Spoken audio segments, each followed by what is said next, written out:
Hi everybody, I hope you are doing really great, my dear friends. This is CM Mohit Kukreja. Today we are going to start with another most important standard of CA Inter Audit. Sir, standard का number है 500, 500 हरा पत्ता and standard का नाम है audit evidence. Sir इस standard की अगर एग्जाम पॉइंट ऑफ व्यू की मैं बात करूं sir, this is going to be very important standard of CA inter audit. इससे ज्यादा इंपॉर्टेंट कोई भी स्टैंडर्ड नहीं है. ऑफ कोर्स बाकी है, but this is also one of the most important standard. And exam point of view से अगर वेटेज की बात करूं 4 से 6, बट 4 से 6 पे नहीं जाने का. Otherwise I am telling you, other than marks as well, ये स्टैंडर्ड नहीं किया, ऑडिट नहीं किया. As simple as that. It is very important standard. Do carefully watch this video. Video के एंड तक देखना, बहुत कुछ पढ़ने वाले हैं.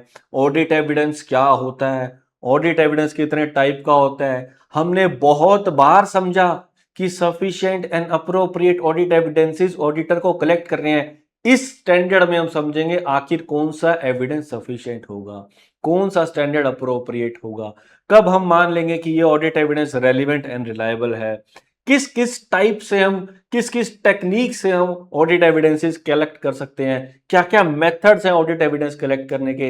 एंड लास्ट में हम जाते जाते एक और अच्छा कॉन्सेप्ट पढ़ेंगे which is also important concept, जिसका नाम है management expert. So my dear friends, stay tune to this video. Start करते हैं. ऑडिट एविडेंस आखिर होता क्या है. सर आखिर what do you mean bye audit evidence. Sir audit मतलब जो हम कर रहे हैं, इंडिपेंडेंट एग्जामिनेशन, ओ फाइनेंशियल, राइट राइट, ये सब पढ़ के आए. एविडेंस मतलब सबूत. ऑडिट एविडेंस क्या होता है, ध्यान से सुनो. इस पूरे ऑडिट प्रोसीजर एंगेजमेंट के दौरान जितने भी आपने एविडेंसेस कलेक्ट किए, उन एविडेंसेस के बेस पे ही तो हम अपना कंक्लूजन ड्रॉ करते हैं. देन कंक्लूजन के बेस पे ओपिनियन फ्रेम करते हैं. सर इस दौरान जितनी भी इंफॉर्मेशन हमें मिली है, एनी इंफॉर्मेशन, कोई भी इंफॉर्मेशन जो कि ऑडिटर को मिली है, जिसके बेस पे उसने कंक्लूजन ड्रॉ करे हैं एंड फर्दर उसी के बेस पे ओपिनियन बेस किया है, हर वो इंफॉर्मेशन क्या है, ऑडिट एविडेंस.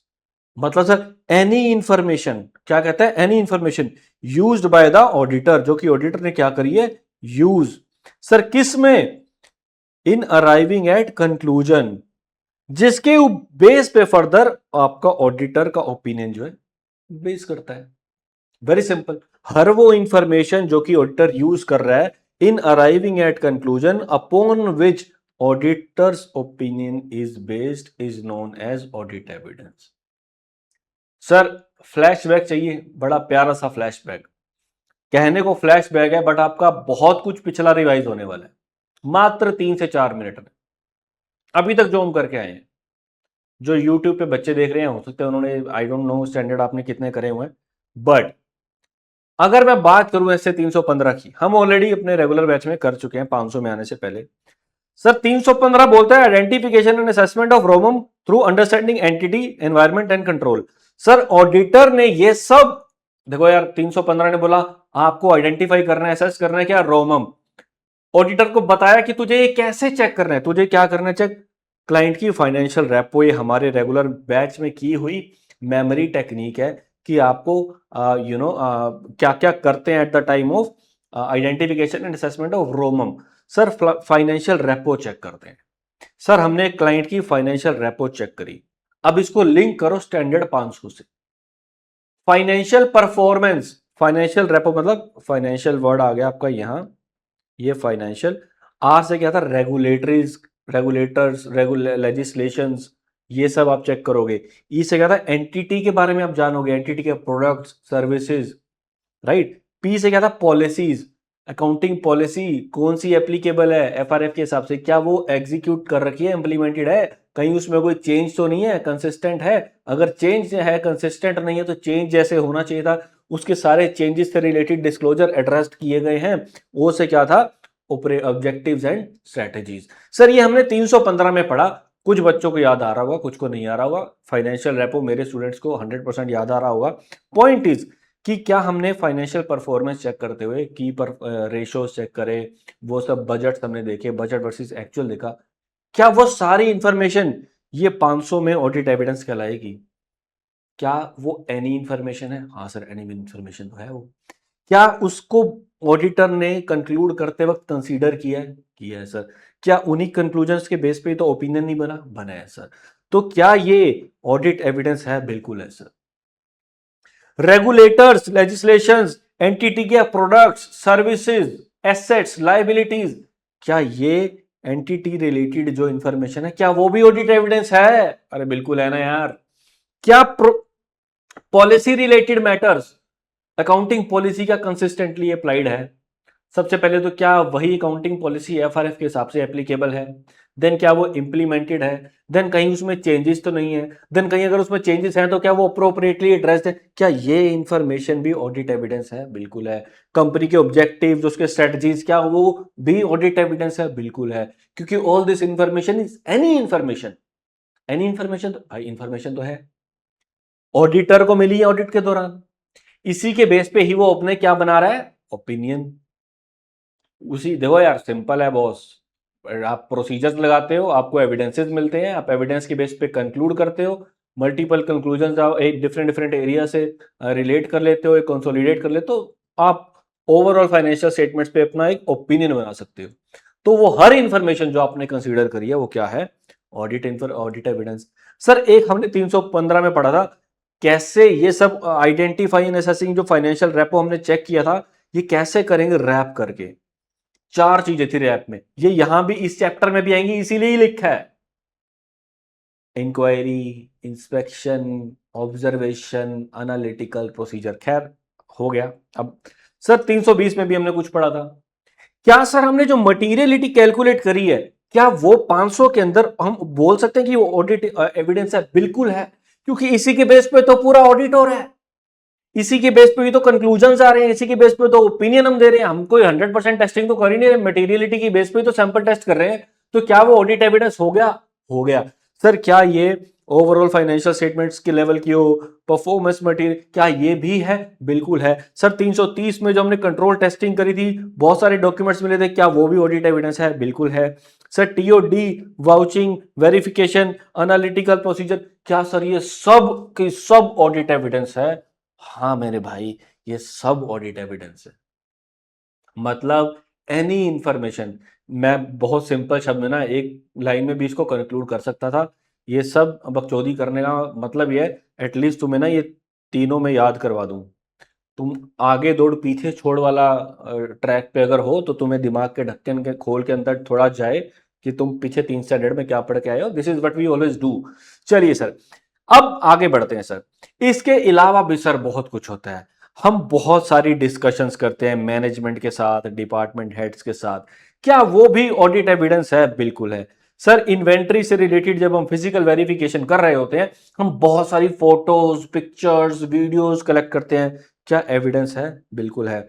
सर बहुत सारे पेपर्स, कंफर्मेशंस हम एक्चुअल में एंटिटी से नहीं ले रहे, बैंक से ले रहे हैं, थर्ड पार्टी से ले रहे हैं। जैसे कि हमारे क्लाइंट का बैंक का नाम था एचडीएफसी बैंक, हमने एचडीएफसी बैंक को एस ए 505 के हिसाब से एक्सटर्नल कंफर्मेशन भेजी कि क्या हमारे क्लाइंट का इतना पैसा आपके एफडी में, करंट अकाउंट में एग्जिस्ट करता है। बैंक ने, एचडीएफसी बैंक ने हमें डायरेक्टली लिखा। अरे भाई वो भी तो एनी इंफॉर्मेशन की डेफिनेशन में आ गया ना। हाँ वो उसका ओरिजिन एक्सटर्नल है, बट क्या वो एनी इंफॉर्मेशन है? ऑडिटर ने यूज करी है ओपिनियन ड्रॉ करने में, कंक्लूजन्स बनाने में? हाँ सर करी तो है। अगर एक्सटर्नल कंफर्मेशन ना मिलती तो हो सकता है ऑडिटर क्वालिफिकेशन दे देता। तो मतलब वो ऑडिट एविडेंस तो है, बट वो एक्सटर्नली ओरिजिनेट हुआ है, राइट? सर ये सब क्या है आपका? Audit evidences. Let's play a game. Let's play a game. 100% practical approach है सर। बिग फोर में, टॉप 20 में, किसी भी अच्छी फर्म में चले जाना, ऑडिट करने का यही तरीका होता है। आप जाते हो ऑडिट पे, तो सर आप बहुत सारी क्या करते हो? इंक्वायरीज करते हो। क्या करते हो? इंक्वायरीज। सर क्या इंक्वायरीज ऑडिट एविडेंस है? ध्यान से सोचो, क्या इंक्वायरीज ऑडिट एविडेंस है? इंक्वायरीज जब आप करते हो तो you also prepare a lot of minutes of meeting. जो भी इंक्वायरीज के टाइम पे डिस्कशन हो रहा है, आप उसको वर्ड में लिख के मिनट्स ऑफ मीटिंग डाल करके मैनेजमेंट को ईमेल करते हो। राइट, ताकि हाँ ये डिस्कस हुआ था, ये कंक्लूड हुआ था, कल को मुकर मत जाना। यस, ये ऑडिट एविडेंस बिल्कुल है। सर क्या कंपनी के फाइनेंशियल स्टेटमेंट्स जो कंपनी ने क्लाइंट ने आपको दिए वो ऑडिट एविडेंस है? बिल्कुल है। सर फाइनेंशियल स्टेटमेंट्स कैसे बनते हैं? सर सबसे पहले तो समझो फाइनेंशियल स्टेटमेंट होते क्या है। बैलेंस शीट होता है, P&L होता है, कैश फ्लो स्टेटमेंट होता है, सोकी होता है, नोट्स टू। सर ये जो पांचों कंपोनेंट है ना, ये अब बैलेंस शीट एंड P&L को ले लो, ये हार्ड पंच फिगर्स नहीं होती।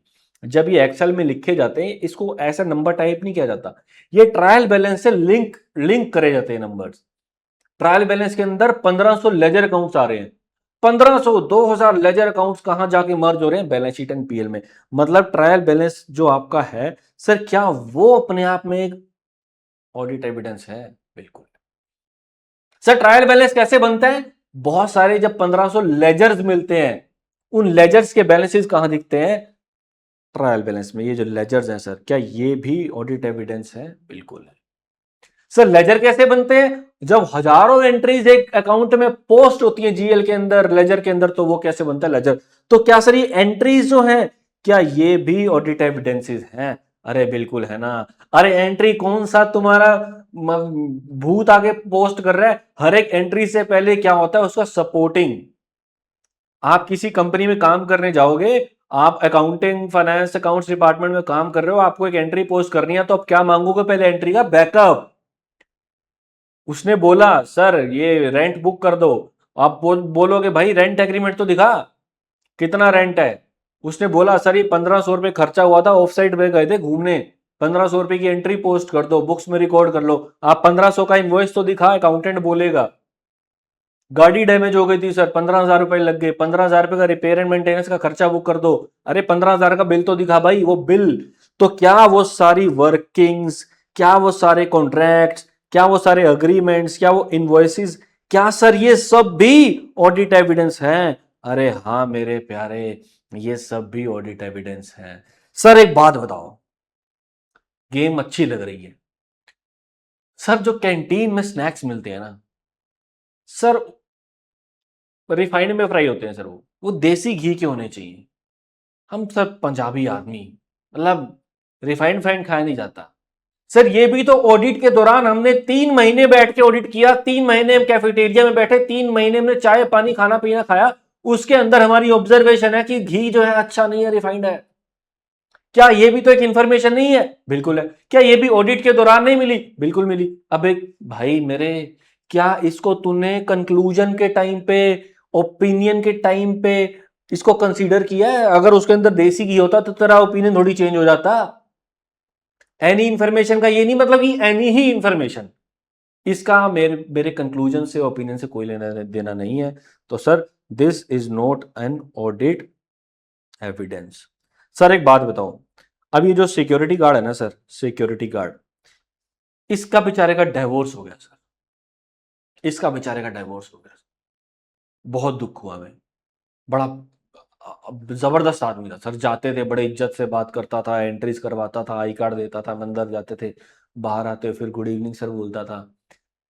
सर ये भी एक इंफॉर्मेशन है जो हमें मिली जब हम क्लाइंट के प्लेस पे गए कि उसके सिक्योरिटी गार्ड का डिवोर्स हो रहा है। क्या ये ऑडिट एविडेंस है? अबे अगर उसका तलाक ना भी हो रहा होता तो तू क्या अपना ओपिनियन चेंज कर देता? सर एनी इंफॉर्मेशन तो है, हाँ है एनी इंफॉर्मेशन, बट क्या तेरा इसके ऊपर कंक्लूजन ओपिनियन बेस्ड है? नहीं है। तो ये क्या है? आपकी ऑडिट एविडेंस नहीं है। सर जो सीएफओ है ना वहां का सीएफओ, ये देखो सर, ये ना चेन स्मोकर है, दिन में 25 सिगरेट पीता है। सर ये तो डायरेक्टली हमने क्वेश्चन उठा दिया सीएफओ पे, उससे बड़ा माई बाप तो कोई है नहीं सर। क्या ये ऑडिट एविडेंस है? अरे मेरे भाई, ये उसका पर्सनल मैटर है, तू क्यों घुस रहा है उसमें? क्या वो सुट्टे ना मारता तो क्या तेरा ओपिनियन चेंज हो जाता? नहीं होता। सर ये एनी इंफॉर्मेशन तो ये भी है, ऑडिट के दौरान ही मिली है, क्लाइंट प्लेस पे जा रहे थे तभी ये तीनों इंफॉर्मेशन तुम्हें मिली है। तीनों इंफॉर्मेशन ऐसी हैं जो तुम्हें क्लाइंट प्लेस पे जाने पे मिली है। बट क्या इनका आपके कंक्लूजन से, आपके ओपिनियन से कोई रिश्ता है? कोई रिश्ता नहीं है माय डियर फ्रेंड्स। इसलिए this is also not an audit evidence my dear friends. This is how we see की ऑडिट एविडेंस क्या होता है। मतलब any information any information used by the auditor in arriving at conclusions upon which auditor's opinion is based. Very simple. इन 5 छोटे छोटे sentences को 2-2 word के हैं, फटाफट से 2 बार रीड करो अभी के अभी मेरे सामने। चलिए sir, let's have a look, जल्दी से रीड करो।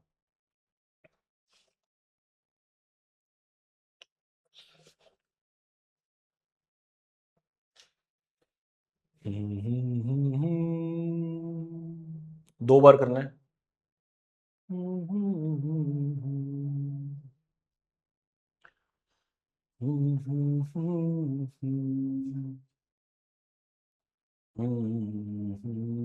चलिए जी, हो गया हो गया हो गया।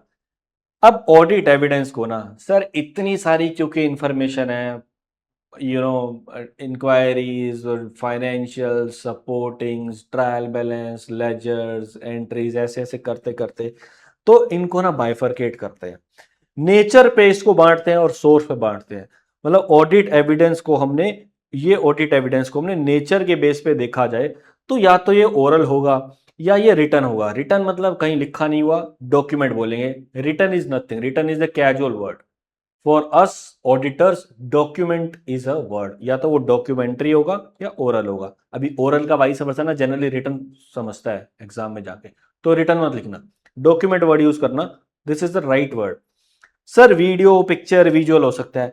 अब सर ये नेचर की बात कर रहा है, या तो कोई ऑडिट एविडेंस ओरल होगा या रिटन होगा या फिर विजुअल होगा, राइट। अब अगर मैं सोर्स की बात करूं, अब जैसे 505 हमने लगाया था, हमने बात करी थी एक्सटर्नल कंफर्मेशन की, बैंक ने हमें लिख के दिया है, राइट। तो सोर्स के बेस पे अगर देखा जाए तो या तो वो इंटरनल होगा या एक्सटर्नल होगा।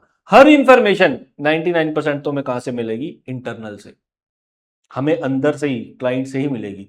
कुछ जैसे कि balance confirmation, vendor confirmation, customer confirmation, इस टाइप के कुछ ऑडिट एविडेंसेस हमें कहां से मिलेंगे? एक्सटर्नल सोर्स से। So boss, point is very clear, nature के बेस पे या तो ये ओरल होगा या ये डॉक्यूमेंट्री होगा। वीडियो पिक्चर दोनों का विजुअल मान लो या विजुअल होगा। सर विजुअल एविडेंस क्या सच में होते हैं? बिलीव मी, बहुत होते हैं। When ever you will go for 31 मार्च को की जाने वाली फिजिकल वेरिफिकेशन ऑफ इन्वेंट्री, मतलब when I was in Deloitte, हमारा एक बड़ा आई काउंट नाम से एक एप्लीकेशन थी। जब आप इन्वेंट्री काउंट करने जाते हो ना, तो वो आई काउंट आपके फोन में पहले डिलॉयट इंस्टॉल करवाता है। And you know when you do such of physical verification, आपका कैमरा ऑलमोस्ट ऑन ही रहता है। You click a picture in the app itself, आपको ऐसा भी नहीं अपना कैमरा यूज करके उसमें क्लिक करके अपलोड करनी है। आई काउंट का ही सिस्टम है, जैसे व्हाट्सएप भी तो है यार, व्हाट्सएप पे भी ऑप्शन आता है ना, व्हाट्सएप के अंदर ही कैमरे का बटन होता है, खुलता है अपलोड, खुलता है अपलोड, खुलता है अपलोड, ये आप करते हो। तो विजुअल्स भी बहुत सारे हमारे ऑडिट एविडेंसेस होते हैं। एंड सोर्स के बेस पे एज वी नो, इंटरनल और एक्सटर्नल। जिसका origin with in the client है, विद इन द एंटिटी, मतलब इंटरनल, जिसका ओरिजिन बाहर है वो क्या हुआ? एक्सटर्नल। चलिए sir, now let's get a bit technical. Sir पता नहीं कितने दिन से हम बात कर रहे हैं ऑडिट एविडेंस सफिशिएंट होना चाहिए, अप्रोप्रिएट होना चाहिए, सफिशिएंट एंड अप्रोप्रिएट। आखिर ये क्या भला है? आखिर ये सफिशिएंट एंड अप्रोप्रिएट है क्या? आज समझेंगे। सफिशिएंसी मतलब किसकी बात हो रही है? क्वांटिटी की। सफिशिएंसी मतलब क्वांटिटी। क्वांटिटी कितना किलो, क्वांटिटी समझता है? 4 किलो आम लेके आए, 4 किलो क्या है? क्वांटिटी। अभी 4 किलो आम तो तू ले आया, बट कितना सड़ा हुआ लेके आया यार, क्वालिटी वो वेस्ट है। तुम 4 किलो मैंगोज लेके आया, बट उसका इतना थर्ड क्लास क्वालिटी है, वो यूज ही नहीं कर पा रहे। तो क्या मैं ये बोल सकता हूं कि you you are great vegetable dealer है जो भी कह लो। अब मैं बोलना तो ऑडिटर चाह रहा हूं, ऑडिटर भी ऐसे ही होता है। क्वांटम में ऑडिट एविडेंस ले आया इतने, क्वालिटी है नहीं, तो can you say you are a good auditor? नहीं। To be a good auditor, you have to get sufficient and appropriate audit evidences. Sufficiency मतलब quantity, but दोनों के बीच में क्या, एंड। सफिशिएंट भी होना चाहिए एंड अप्रोप्रिएट भी होना चाहिए। अप्रोप्रिएटनेस कहां से आएगी सर, दो चीजों से आएगी। अप्रोप्रिएटनेस आएगी रेलिवेंस से एंड रिलायबिलिटी से। दोनों अलग अलग। अब अल्टीमेटली देखो हमें क्या क्या पढ़ना है। एक सफिशिएंट का मतलब समझना है, अप्रोप्रिएटनेस का इंडिविजुअली मतलब समझने की कोई जरूरत नहीं है। अप्रोप्रिएटनेस मतलब क्वालिटी, क्वालिटी मतलब रेलिवेंस एंड रिलायबिलिटी। तो अगर हम तीन चीजें समझ जाएं, sufficient, relevant, reliability, we will be very comfortable when we will say sufficient and appropriate audit evidence। अब हमें क्या करना है, सिर्फ इन तीन का मतलब समझना है। चलिए सर, सबसे पहले लेट्स डू अ प्रैक्टिस। एक गेम खेलते हैं सर, हमें गेम्स खेलनी बहुत पसंद है सर। अबे मुझे पता है यार, तभी तो खिलवाता हूं। रोहित, विराट एंड पांड्या, गांधी जी के तीन बंदर। ये कौन है गांधी जी के तीन बंदर? ये विराट और ये पांड्या। हाउएवर जो भी है, अभी बंदर नहीं कह सकता, दे आर वेरी रिस्पेक्टेबल। तुम बदतमीजी से बंदर बंदर मत बोलना इनको। Personally I am big fan of Rohit and Pandya specifically. मेरे को दोनों बहुत पसंद है। सबसे ज्यादा पसंद मुझे रोहित शर्मा है यार, क्या बढ़िया आदमी है यार, he is great guy.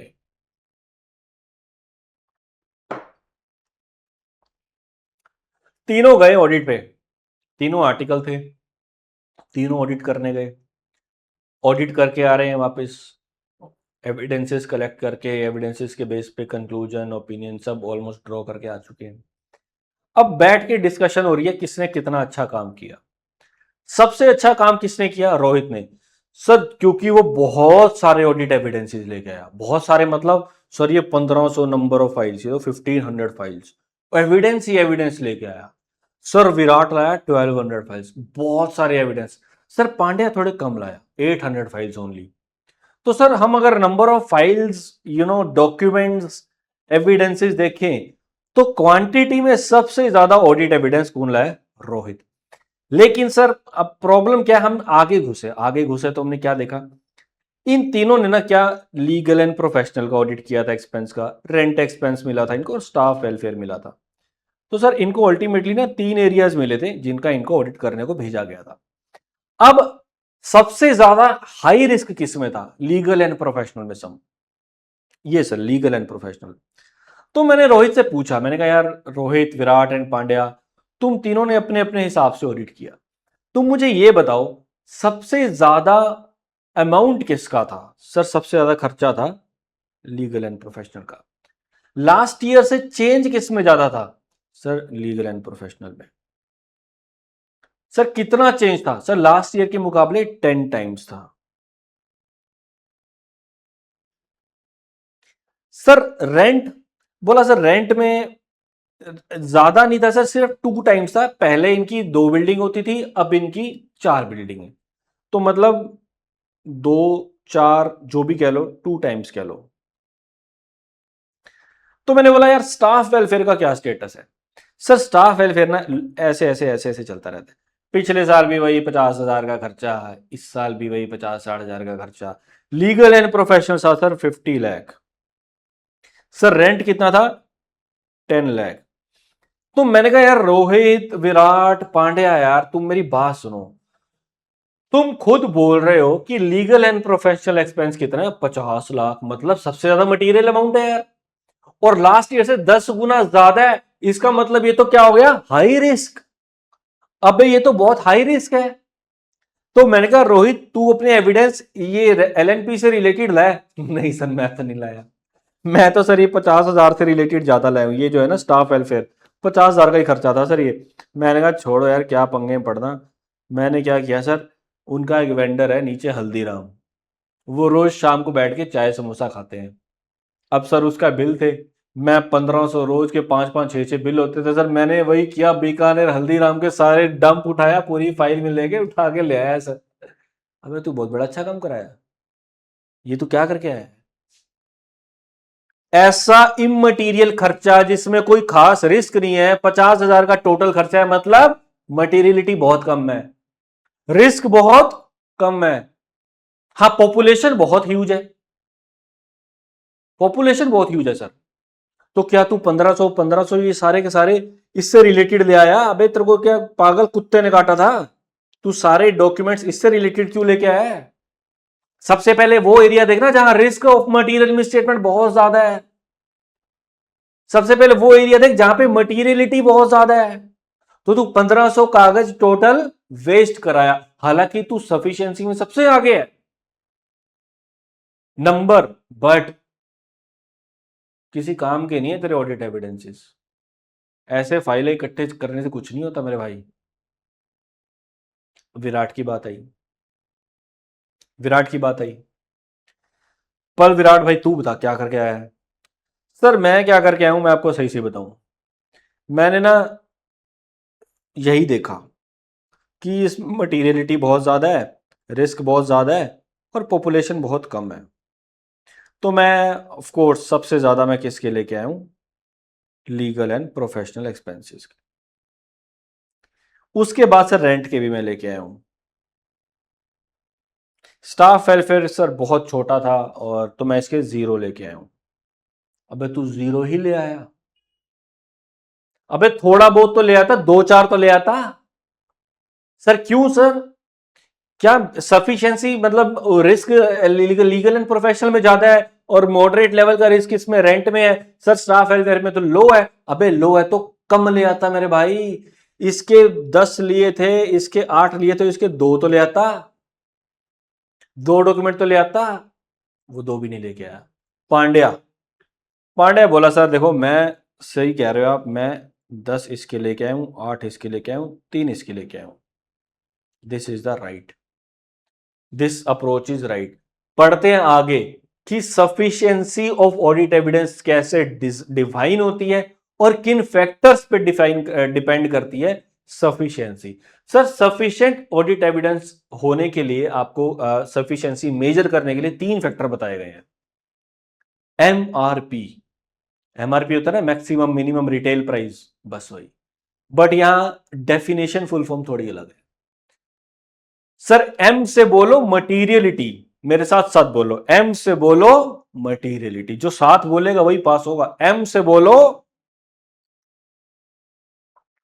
M से बोलो, आर से बोलो risk of material misstatement, risk of material misstatement. P से बोलो पॉपुलेशन। 3 फैक्टर्स किसको डायरेक्टली इंपैक्ट करते हैं? आपकी सफिशिएंसी लेवल को, सफिशिएंट ऑफ और सफिशिएंसी ऑफ ऑडिट एविडेंस को। सर जहां मटीरियलिटी ज्यादा है वहां ज्यादा ऑडिट एविडेंस लो, जहां मटीरियलिटी कम है वहां कम ऑडिट एविडेंस लो। सर जहां रिस्क ऑफ मटीरियल मिसस्टेटमेंट ज्यादा है वहां ज्यादा ऑडिट एविडेंस लो, जहां रिस्क ऑफ मटीरियल मिसस्टेटमेंट कम है वहां कम लो। सर पॉपुलेशन, जहां होमोजीनियस पॉपुलेशन है, छोटे छोटे छोटे छोटे बहुत क्वांटिटी में अमाउंट है। हल्दीराम के बिल थे स्टाफ वेलफेयर में, रोज पूरी टीम बैठ के चाय समोसा ये चाय पकोड़े खाते थे। सर डेली का 1000 रुपए का बिल था, कभी 1500 का, कभी 2000 का। 1000 से 2000 की रेंज के सारे बीकानेर हल्दीराम के बिल भरे हुए हैं। सर होमोजीनियस नेचर मतलब एक ही टाइप के, होमोजीनियस मतलब एक जैसा। अबे होमो, हेट्रो, होमो सुना होगा ना, होमोजीनियस। वो होमोजीनियस हेट्रोजीनियस से वर्ड है। हेट्रोजीनियस होता है you know different type of people, अलग अलग लोग। होमोजीनियस मतलब एक ही टाइप के। अब लोग हो या ट्रांजेक्शन हो, होमो मतलब एक जैसे, हेट्रो मतलब अलग अलग डिफरेंट टाइप्स की। तो जहां पॉपुलेशन होमोजीनियस है, एक ही जैसी है, ये हल्दीराम के खाने पीने के बिल है, कोई 800 का, 1200 का, 1500 का, 2000 का, और क्वांटिटी में इतने हैं, तो वहां कम ऑडिट एविडेंसेस ले लेना। अब आगे आपको दिखा देता हूं, लो जी। Factors affecting, factors affecting sufficiency of audit evidence, MRP, materiality, ROMM and population. Sir, if assertion is more material, more evidence. If assertions are less material, less evidence. Simple. जो assertions ज्यादा material हैं, ज्यादा evidence लेना मेरे भाई। जिस assertion में materiality जब बहुत कम है वहां कम एविडेंस ले सकते हो।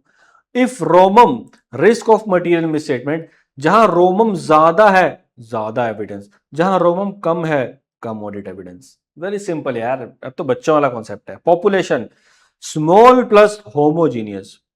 सर स्मॉल प्लस होमोजीनियस मतलब, अबे यार जैसे हल्दीराम के बिल नहीं थे, ये small plus homogeneous, less evidences.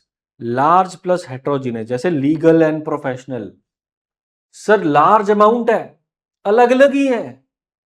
Large amount है, किसी को 50,000 की ट्रांजैक्शन है, कोई 25 लाख की ट्रांजैक्शन है, कोई 12,70,000 की है, तो कोई सर 3 करोड़ की है।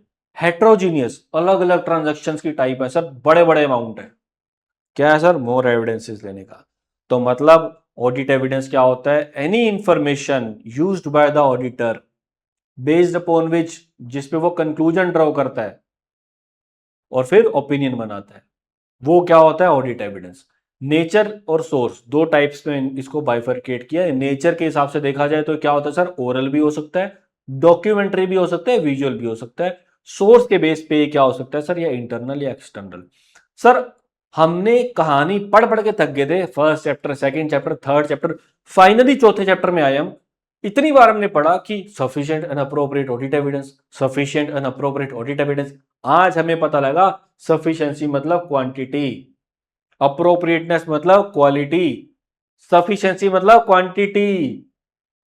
क्वांटिटी अभी जो पढ़ी है, कौन से फैक्टर्स अफेक्ट करते हैं क्वांटिटी को? एमआरपी, यानी कि मटीरियलिटी, रोमम एंड पॉपुलेशन।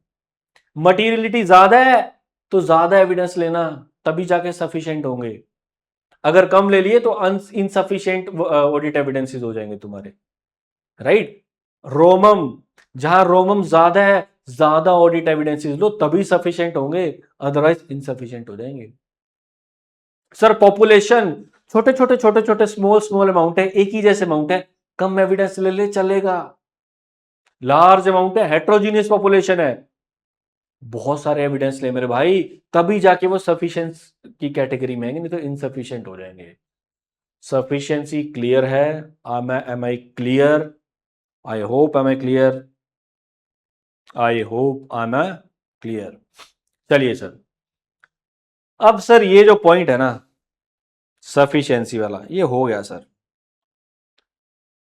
लीजिए सर, एक ऑडिट एविडेंस कैसा होना चाहिए? एक ऑडिट एविडेंस ऐसा होना चाहिए sir, audit evidence sufficient and appropriate audit evidence.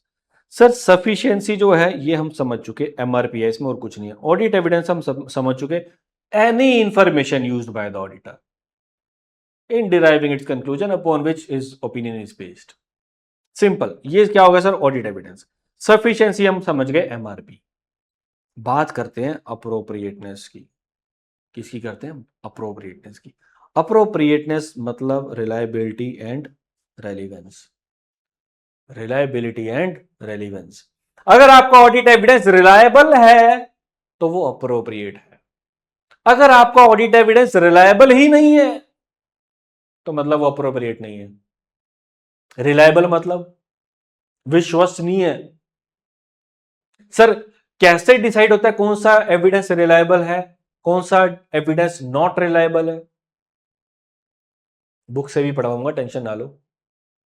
Sir reliable मतलब डिपेंड करता है उसका सोर्स क्या है, वो किस सरकमस्टांसिस में लिया गया है, राइट। वो किस सरकमस्टांसिस में कलेक्ट किया गया है और उसका सोर्स क्या है। अगर तो वो सही सोर्स से है तो वो विश्वसनीय है, अगर उसका सोर्स ही गलत गलत है तो मतलब वो विश्वसनीय मतलब रिलायबल नहीं है। तो कोई थंब रूल नहीं है कि क्या रिलायबल होगा क्या नहीं हुआ। There are some generalizations. हम जनरली बोल सकते हैं कि ऐसे एविडेंसेस ज्यादा रिलायबल होते हैं, ऐसे एविडेंसेस कम रिलायबल होते हैं। Sir example, some generalize assumptions। Sir original document versus photocopy.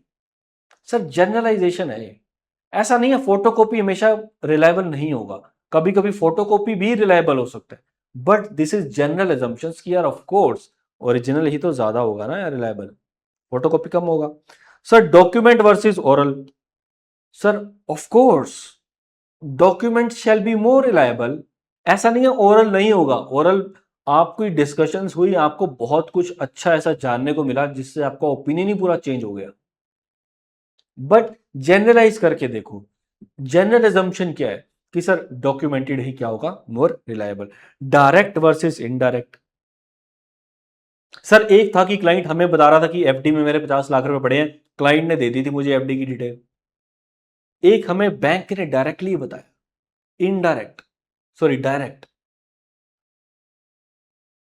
कि सर ये 50 लाख बैलेंस है। Generalized approach, generalized, right. तो मतलब ओरल से अच्छा डॉक्यूमेंट्री है, फोटोकॉपी से अच्छा ओरिजिनल है, एंड डायरेक्ट से अच्छा इनडायरेक्ट है। मतलब direct is more better, direct is better. आपको बैंक डायरेक्ट दे रहा है। इनडायरेक्ट क्या होता? बैंक क्लाइंट को बताता, क्लाइंट आपको बताता, उसके पास मौका था झोल करने का। हमें बैंक ने डायरेक्टली बताया, एक्चुअरी ने डायरेक्टली बताया, वेंडर ने बैलेंस डायरेक्टली बताया। बीच में इनडायरेक्ट वाला जो कंपोनेंट क्लाइंट घुसाता है ना, कि पहले क्लाइंट को देगा, क्लाइंट हमें देगा, गलत नहीं है, बट जनरल एजम्पशंस क्या है कि डायरेक्ट जो होगा वो मोर रिलायबल होगा, राइट। चलिए सर बात समझते हैं रेलिवेंस की। अब सर रेलिवेंस का जो है ना डायरेक्ट रिलेशन किससे? लॉजिकल कनेक्शन से है।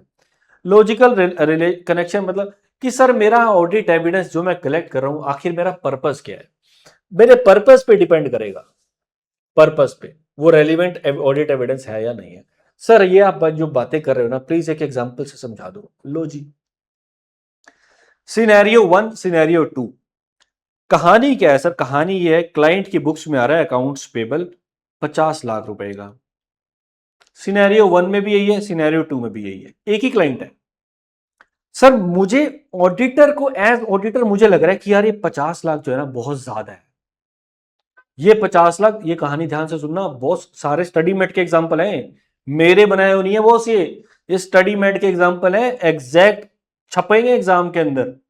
तब तुम सोचोगे तुम तब क्या फोन में स्क्रॉल कर रहे थे और क्या कर रहे थे।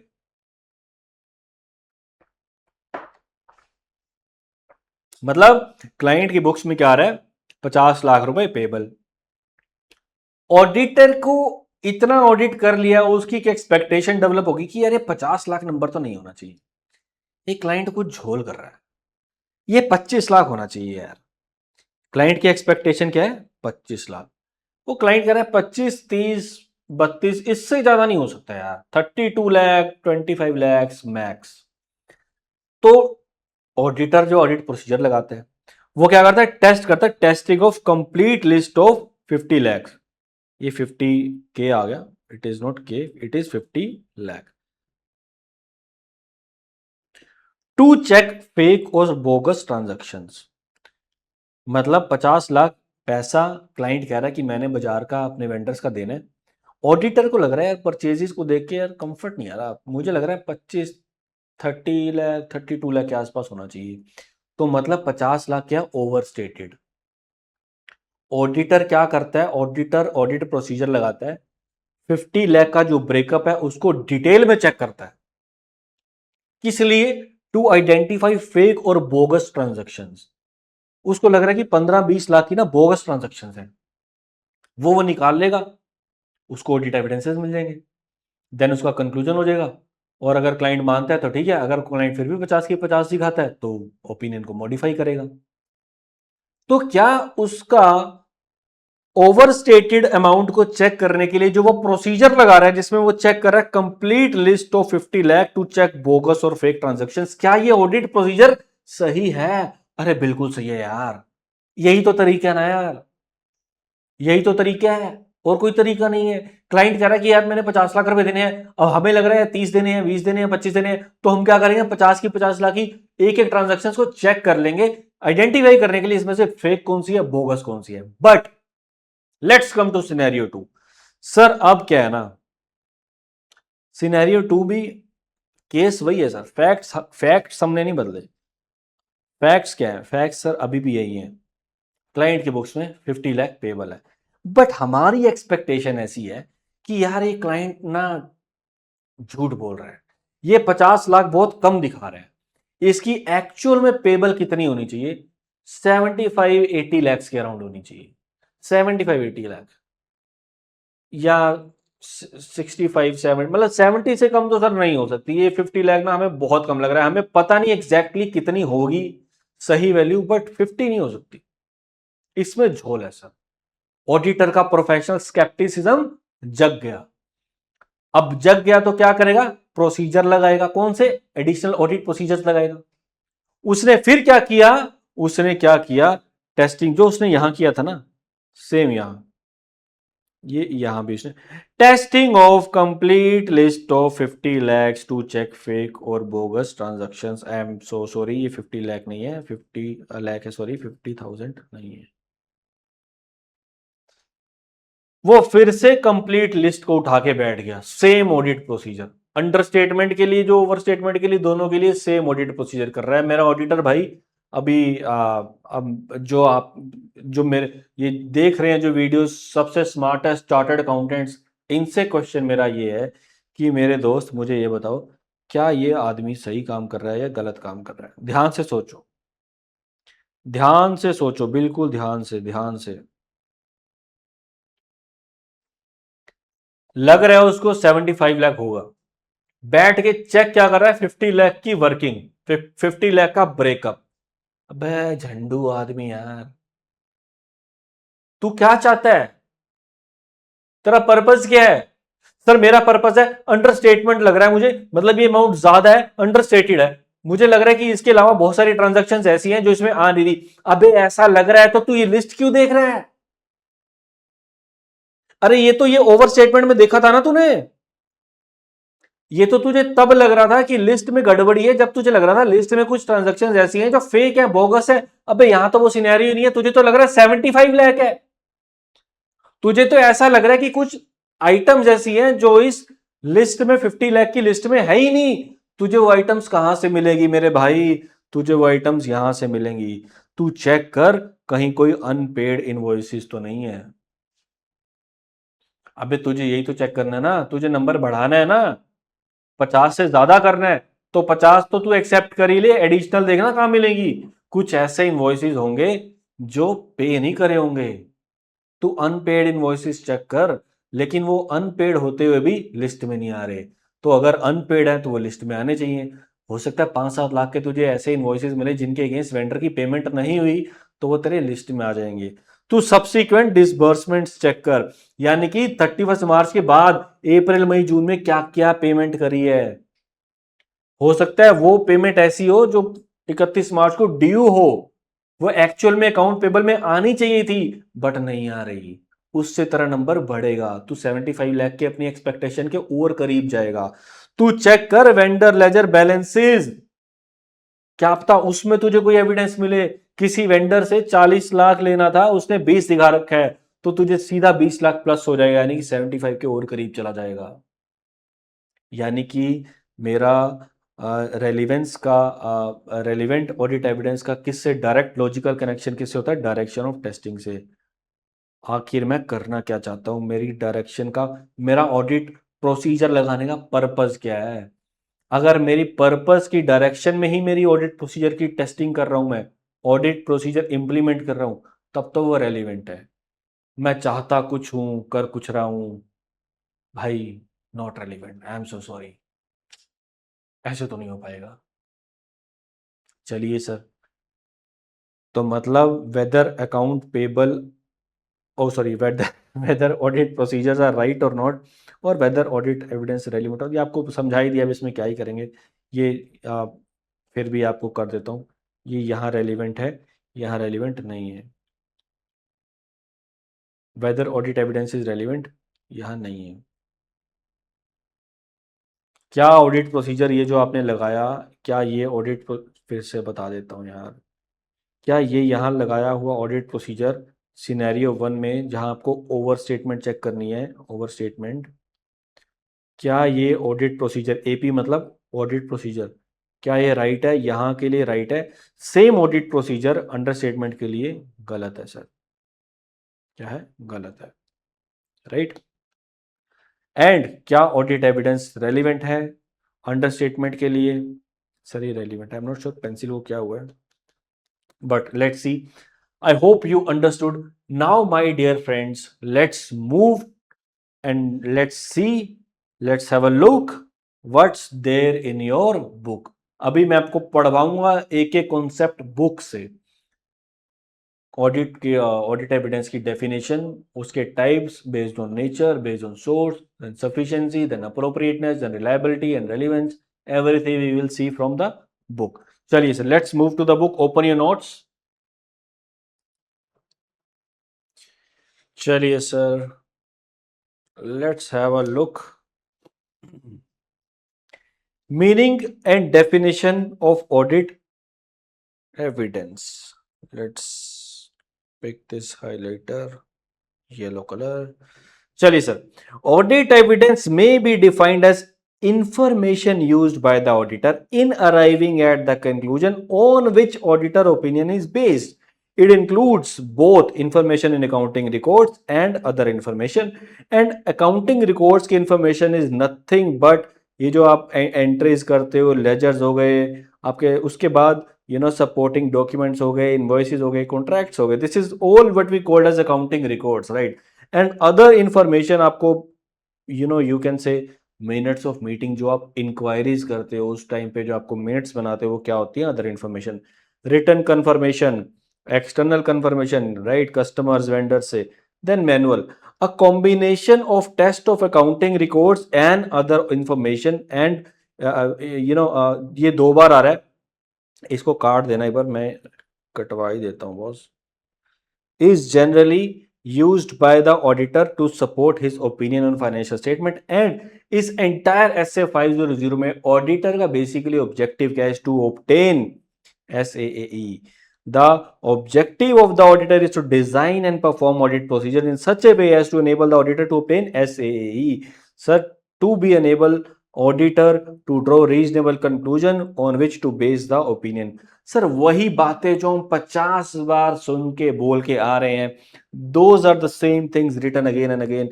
टाइप्स की बात करें, अकॉर्डिंग टू नेचर, विजुअल हो सकता है सर, डॉक्यूमेंट्री हो सकता है, ओरल हो सकता है. एंड सोर्स के हिसाब से सर इंटरनल हो सकता है, एक्सटर्नल हो सकता है. इंटरनल मतलब created within the organization, external मतलब क्रिएटेड आउटसाइड द ऑर्गेनाइजेशन. जैसे कि बैंक स्टेटमेंट, परचेज इनवॉइस. अभी परचेज इनवॉइस तो वेंडर देता है ना मेरे भाई, आप तो बिल काटोगे अपनी फर्म का ना, कुछ परचेज किया तो वो बाहर का बंदा बिल देगा ना, जैसे आपको कोचिंग का बिल मैंने दिया होगा ना भाई. चलो जी. विजुअल मतलब अगेन ऑब्जर्विंग, स्टॉक टेकिंग, या डॉक्यूमेंट मतलब having a copy, loan agreement, और मतलब डिस्कशंस. अभी ओरल रिटर्न पता होगा ना यार. चलो आगे चलते हैं. Let's move to the concept number 1.6. Sir हमने पढ़ा क्या? हमने पढ़ा एक ऑडिट एविडेंस को अच्छा होने के लिए क्या चाहिए? सफिशिएंसी भी होनी चाहिए और अप्रोप्रिएटनेस भी होनी चाहिए. सर यहां हम पढ़ रहे हैं सिर्फ सफिशिएंसी ऑफ अप्रोप्रिएटनेस, ऊपर पढ़ाऊंगा कॉन्सेप्ट नंबर 1.3 में. Concept number 1.6 specifically focuses on sufficiency. Sufficiency is the measure of quantity of audit evidence. The quantity of audit evidence needed is affected by the ROMUM, right? Higher the ROMUM, higher the assess risk, more audit evidence is likely to be acquired. Also bad the quality. अभी sufficiency मतलब quantity, appropriateness मतलब quality, right? Higher the quality, less the auditors may be required. Obtaining more audit evidence, however, may not compensate its poor quality. 4 kg आप mangoes लेके आए, quality third class, तो boss इससे अच्छा अच्छी quality का 1 kg ले आते, वो ज्यादा बेटर होता. चलो, factors affecting auditors judgement as to the sufficiency of the audit evidence. Sufficiency of audit evidence MRP पे डिपेंड करती है. कौन कौन से 3 फैक्टर है? MRP, materiality, significance of the account balance. Sir ये वही है आपकी, जैसे एजर्शंस आप ABCD अकाउंट बैलेंस मतलब बैलेंस शीट की एजर्शंस, जैसे कि existence, rights and obligations, valuations, right. अब क्लास ऑफ ट्रांजैक्शन मतलब किसकी बात हो रही है? P&L की बात हो रही है. मतलब completeness, cut off, accuracy, right, and disclosures. अब मटीरियलिटी होगी या रोमम हो गया, ये किस लेवल पे देखना है? एजर्शन लेवल पे देखना है. एक assertion, there could be one assertion which is more material, and at the same time there are certain assertions which are not much material for specific component of financial statement, right? चलो जी. Less evidence would be required in case assertions are less material to the users of financial statement, but on the other hand, if assertions are more material, more evidence would be required. Then again रोमम भी ऐसे ही कैसे देखना sir? assertion level पे. Risk that financial statements are materially misstatement prior to audit, right?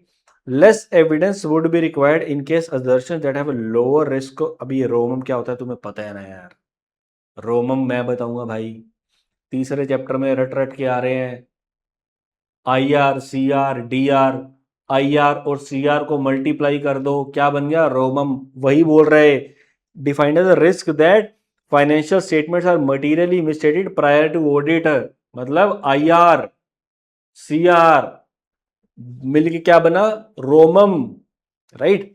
Less evident कहाँ, evidence कहाँ चाहिए होंगे, इनके असर्शंस आर लोअर, रोमम है। और वाइस वर्सा, मतलब अगर हाई रिस्क है तो बहुत ज्यादा, लो रिस्क है तो मतलब कम, simple. Size and characteristics of population, population was the third point, MRP, materiality, ROMM and population. It refers to the number of items included in the population. Less evidence would be required in case of smaller and more homogeneous population। Haldiram के बीकानेर के bill का example दिया था, amount small था, 800 से 1600 के बीच के bill से, कोई 2000 का था, कोई 800 का था, कोई 1200 का था, लेकिन क्वांटम भाई होमोजीनियस और लार्ज, राइट। चलिए sir, on the other hand in case of larger and heterogeneous, larger amount है सर, 25 लाख का बिल है, 2.5 करोड़ का बिल है, 12 लाख का बिल है, 2 करोड़ का बिल है, हेट्रोजीनियस, नेचर भी सबका अलग अलग है sir, right. More evidences would be required. तो sir this is what we called as MRP. They तीन फैक्टर हैं जो आपको इंपैक्ट करेंगे directly sufficiency of audit evidence को, राइट। अप्रोप्रिएटनेस की बात करें, appropriateness is nothing but it is a measure of quality of audit evidence, that it is relevance and its reliability in providing support for the conclusion on which the auditor opinions is based। Appropriateness किसका major होता है, quality का। ये quality बनती कैसे है, दो component से, रेलिवेंस से एंड रिलायबिलिटी से। रिलायबिलिटी की मैंने आपको 3-4 जनरलाइजेशंस बताई थी कि original is more reliable, direct is more reliable, right. अब रेलिवेंस का आपको बताया था कि डायरेक्ट लॉजिकल कनेक्शन होना चाहिए। What you want to achieve, आपका पर्पस क्या ऑडिट प्रोसीजर लगाने का, जो हमने सिनेरियो 1 सिनेरियो 2 डिस्कस किया था। चलिए सर आगे बढ़ते हैं। The reliability of audit evidence is influenced by source and its nature and is dependent on the individual circumstances under which it is obtained। अब इसके बाद हम बी कैटेगरी पढ़ने के बाद हम रेलिवेंस एंड रिलायबिलिटी को फिर से पढ़ते हैं। ये आ गया relevance and reliability. The quality of all audit evidence is affected by the relevance and reliability of information upon which it is based। SAAE मतलब sufficiency is equal to quantity, appropriateness is equal to quality। Sir reliability की अगर बात करें, reliability कैसे influence होती है sir, उसकी nature, source and the circumstances under which an audit evidence is obtained including the control over its preparation and maintenance। मतलब sir कह रहा है कि सिंपल कोई, there is no thumb rule but there are certain generalizations।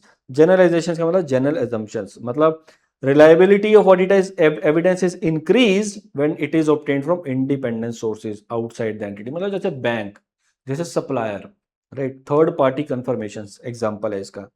Sir क्या internally dependent यानी कि inside the organisation से भी कोई लिया गया ऑडिट एविडेंस रिलायबल हो सकता है? बिल्कुल हो सकता है, अगर वहां पे इंटरनल कंट्रोल बहुत अच्छे हैं। इंटरनल कंट्रोल अच्छे हैं तो मतलब अंदर भी इंटरनल कंट्रोल अच्छे लगे हुए हैं, रिस्क कम है, तो अंदर से लिया गया ऑडिट एविडेंस भी क्या हो सकता है, reliable. The reliability of audit evidence that is generated internally is increase when related controls are effective. ये पढ़ लेना, मैंने आपको कॉन्सेप्ट सारा समझा दिया है, right. Audit evidences obtained directly by the auditor are more reliable. Audit evidence in documentary form, whether paper, electric or other medium, is more reliable than the oral।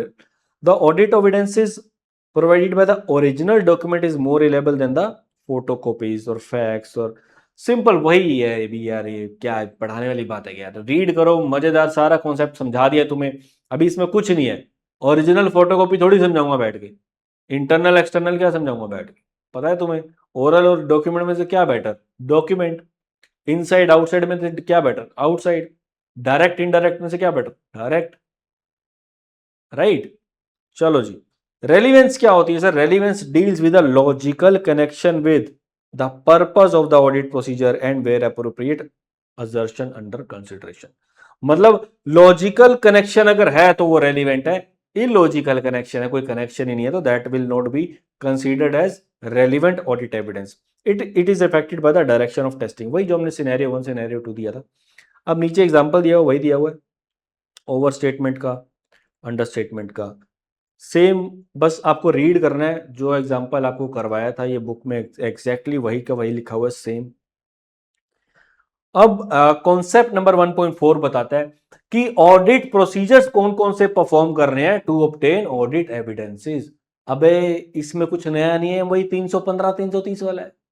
Audit procedures तो वही रहेंगे, हाँ, methods and techniques to obtain audit evidences इसमें आगे बढ़ जाएंगी 2 point, आपको अभी करवाते हैं। Audit evidences to draw reasonable conclusions on which to base auditor opinion is simple कह रहा है कि भाई कितने टाइप के हैं। रैप रिस्क असेसमेंट प्रोसीजर 315 में चैप्टर 3 में डिटेल में पढ़ के आ रखे हैं।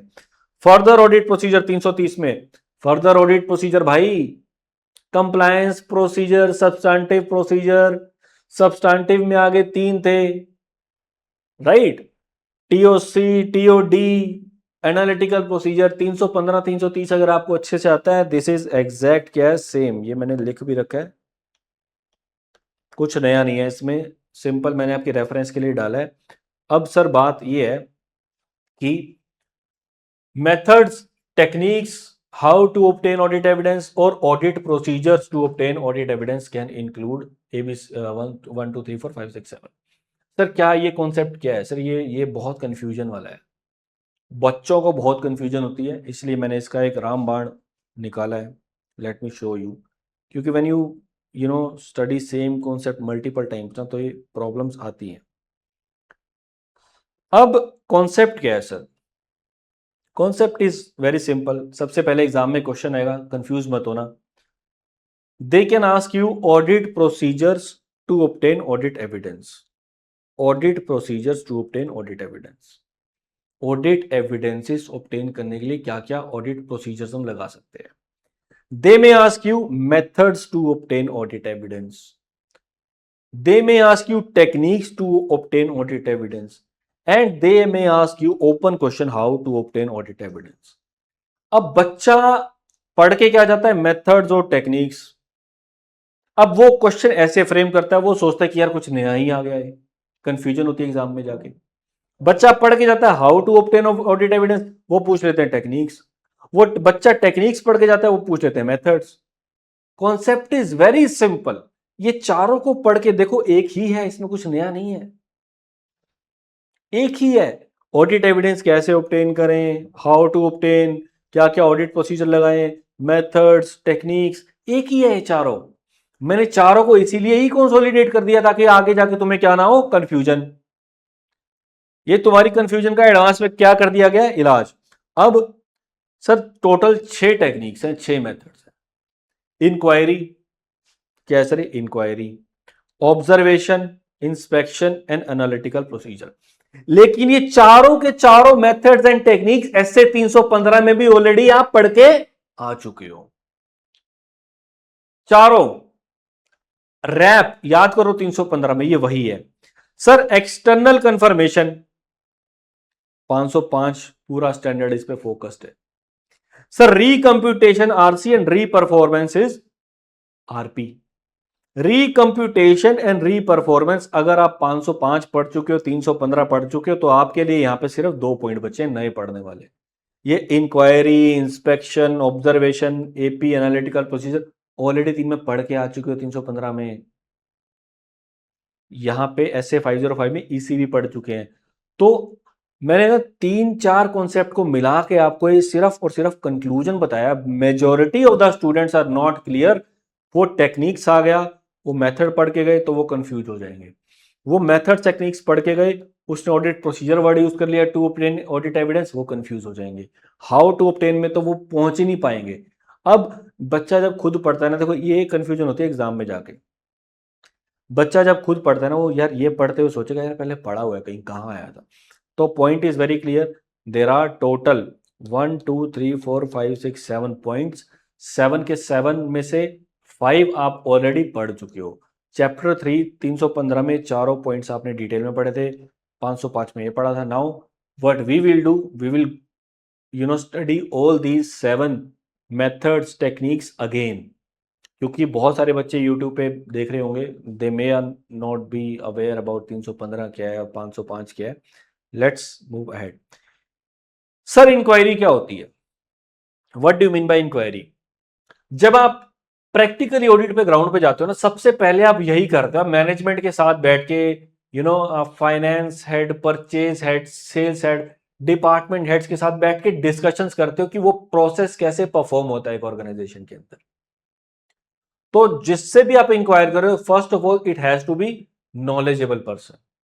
सर किसी से भी थोड़ी इंक्वायरी कर लोगे? सिक्योरिटी गार्ड से पूछोगे क्या, या एडमिन वाले से पूछोगे, कैफेटेरिया वाले, किससे पूछोगे? नॉलेजेबल पर्सन से। इंक्वायरी मतलब डिस्कशंस करना, इंक्वायर करना, आप प्रोसेस कैसे फॉलो करते हो, कंट्रोल्स कैसे इंप्लीमेंट करते हो, कैसे इंश्योर करते हो कि मेकर चेकर है, ये फाइनेंशियल स्टेटमेंट्स का बैकअप क्या है, ये लेजर्स कौन क्रिएट करता है, राइट? फाइनेंशियल्स में ये एलिमेंट किस में कौन सा खर्चा जा रहा है, इसका अप्रूवल कहाँ है, उसका डॉक्यूमेंट कहाँ है, इसका अग्रीमेंट कहाँ है, उसका इनवॉइस क्या है, ये सब इंक्वायरीज करते हो। किससे करोगे? नॉलेजेबल पर्सन से। वो इनसाइड भी हो सकता है, वो आउटसाइड भी हो सकता है, वो रिटर्न भी हो सकती है, वो ओरल भी हो सकती है। आप रिटर्न भी कर सकते हो, लिख के भेजो मेल पे क्वेश्चन, वो आंसर देगा आपको। आप बैठ के 1 to 1 बात भी कर सकते हो। इनसाइड भी हो सकती है, आउटसाइड भी हो सकती है। आप बैंक से भी डील कर सकते हो, आउटसाइड द एंटिटी है, लेकिन क्लाइंट का बैंकर है, वो बात करो, कौन मना कर रहा है? क्लाइंट का वेंडर है, करो बात। Vendor confirmation. एक्चुरी, जो सारे प्रोविजंस क्रिएट करता है, लीव्स के, ग्रेचुटी के, होता है। It is also an expertise. Actuary काफी क्वालिफाइड मानी जाती है, एकेडमिकली भी अच्छे अच्छे पैकेजेस भी होते हैं। तो मतलब नॉलेजेबल पर्सन से क्या करनी है इंक्वायरी, इनसाइड हो, आउटसाइड हो, ओरल हो, रिटर्न हो, एंड उसके बाद आपको जो भी रिस्पॉन्सेज मिलेंगे उनको आपको क्या करना है? Evaluate. They may provide you sufficient and appropriate audit evidences, they may provide you corroborative audit evidences, जिसकी वजह से देयर कुड बी चांसेस कि आपको मॉडिफाई भी करना पड़े। एंड सर, अब आगे आपको बुक से एक एक लाइन भी पढ़ाऊंगा, टेंशन ना लो। इंस्पेक्शन। इंक्वायरी में आप क्या कर रहे हो? You are having discussion with multiple people, लोग इन्वॉल्व है इंक्वायरी में। इंस्पेक्शंस में आप क्या कर रहे हो? आप डॉक्यूमेंट्स के ऊपर रिलाई कर रहे हो, आप डॉक्यूमेंट्स को कंपेयर कर रहे हो, आप डॉक्यूमेंट्स को स्टडी कर रहे हो, आप रिकॉर्ड्स को स्टडी कर रहे हो, राइट? ऑब्जर्वेशन क्या होता है? किसी भी प्रोसेस को होते हुए, एक्चुअल में परफॉर्म होते हुए देखना। 501 physical verification of inventory is the best example. Inquiry में आपने क्या करी? लोगों के साथ डिस्कशन करी। इंस्पेक्शन में आपने पूरा फोकस किस पे रखा? डॉक्यूमेंट्स पे, अग्रीमेंट्स पे, रिकॉर्ड्स पे, उनकी रिकंसिलिएशंस पे, उनमें ऑब्जर्वेशन, क्या सही रिकॉर्ड है, कहीं कोई कॉन्ट्राडिक्टरी रिकॉर्ड तो नहीं है। ऑब्जर्वेशन में आपने किसी भी प्रोसेस को प्रैक्टिकली अपने सामने लाइव होते हुए देखा, फील किया। अभी फील मत लिख देना, ये फील हमारा ब्रो कोड है, मतलब आप देख रहे हो परफॉर्म होते हुए एक्चुअल प्रोसेस को लाइव, राइट? एक्सटर्नल कंफर्मेशन 505 बोलता है, ऑडिटर के पास ये एक ऑडिट प्रोसीजर है जिसमें आप एक्सटर्नल पार्टी को, जिसमें they could be a banker of client, they could be a vendor of employ, they could be supplier of employ, sorry अपना client, they could be third party, they could be legal council of the client, they could be actuary of the client. ये सब example है। Sir example थोड़ा, अब vendor से पूछ सकते हो मेरे क्लाइंट के, आपने आपके कितने पैसे मेरे क्लाइंट ने देने हैं, राइट? मेरे क्लाइंट, आपके क्लाइंट की बुक्स में अकाउंट्स पेबल आ रहा है, किसका पैसा देना है? मार्केट में वेंडर का। वेंडर से पूछो भाई लेने हैं मेरे क्लाइंट से। बैंकर से पूछो भाई बुक्स में आ रही है 50 करोड़ की एफडी, क्या लेनी है तूने? एक्चुरी से पूछो कि भाई इतना प्रोविजन आ रहा है बुक्स में, provision for gratuity, provision for leave encashment, तूने सही कैलकुलेट किया? एक्चुरी रिपोर्ट तो दे दे। लीगल काउंसिल से पूछो, लॉयर से पूछो, लॉयर भी थर्ड पार्टी है, एक्सटर्नल पार्टी है। सर आप, हमारे क्लाइंट के 3 लिटिगेशन चल रहे हैं, 3 जीएसटी के, इनकम टैक्स और ईडी के केस चल रहे हैं, क्या इसमें हारने का चांस है तो हम प्रोविजन बना लें, या आपको लग रहा है जीत ही जाएंगे? ये क्या है जो लॉयर के साथ कम्युनिकेशन कर रहे हो? ये भी क्या है? Audit evidence, right? आरसी, रिकम्प्यूटेशन, कोई आपको कोई वर्किंग मिली, प्रोविजन का ही एग्जांपल ले लो, आप उसको रिकैलकुलेट करके देखो, रिकंप्यूट करके देखो, सारे के सारे एक्सेल में फॉर्मूलाज दोबारा से लगा के देखो, राइट। रीपरफॉर्मेंस, रीपरफॉर्म करके देखो, पढ़ाऊंगा डिटेल में पढ़ाऊंगा, बुक पे जा रहा हूं, अभी अभी के लिए ना ऊपर ऊपर से you have to be very clear कि डिफरेंस क्या है। यहां लोगों की बात हो रही है, यहाँ रिकॉर्ड्स की बात हो रही है, यहाँ लाइव देखने की बात हो रही है, यहाँ कंपैरिजन की बात हो रही है, एनालिटिकल प्रोसीजर्स, मतलब प्रायर पीरियड से कंपेयर कर, अरे यार आपने पढ़ा होगा ना 520, 520, right. Plausible relationship between financial and non financial data, किससे कंपेयर कर सकते हो, इंडस्ट्री से कर सकते हो, प्रायर पीरियड से कर सकते हो, बजट से कर सकते हो, अपनी एक्सपेक्टेशन से कर सकते हो, analytical procedures, external confirmation, reconfirmation, sorry, recalculation and reperformance. My dear friends, let's move to the book. Let's have a look what's there in the book. Inspection का मतलब seeking information from knowledgeable person, both financial and non-financial, within the entity or outside the entity. Inquiry is used extensively throughout the audit. Inquiry में range from formal written और informal oral, written भी हो सकती है, oral भी हो सकती है। देन आपको क्या करना है, इवेल्युएट करना है responses to the inquiries. Responses में provide auditor with information not previously possessed और ए कोरोबोरेटिव ऑडिट एविडेंस। आपके पास पहले ऐसी इंफॉर्मेशन हो सकता है ना हो, आपको मिल गई, right. In some cases, responses to inquiries provide a basis for auditor to modify or perform. आपको कुछ ऐसी इंक्वायरी मिल सकती है कि आपको इतना कोई ब्लंडर पता लग गया जिसकी वजह से there could you can reach to the modification of the opinion और you may need to perform the additional audit procedure, right. तो बड़ा सिंपल सा है, ऑलरेडी 315 में पढ़ के आ चुके हो, लिखा भी हुआ मैंने। Link this concept with risk assessment procedure SA 315। Inspection मतलब examining the records and documents, whether internal और external, in paper or electronics or other media or physical examination of asset. Inspection of records and document provide audit evidences of varying degree of reliability. कह रहे हैं यार inspection में देखो focus यही है, as I told you earlier as well, focus किस पे है, examination of records and documents पे। वहां किस पे है, लोगों पे है, नॉलेजेबल पर्सन पे है, वहां लोगों से इंक्वायरीज हो रही है, यहाँ डॉक्यूमेंट्स को क्या किया जा रहा है, एग्जामिन रिकॉर्ड्स को। Observation, looking at a process और procedure being perform by other, दूसरे परफॉर्म कर रहे हैं, आप उसको बैठ के देख रहे हो, right. Observation provide audit evidence about the performance of a process और procedure but is limited to the point in time at which observation take place.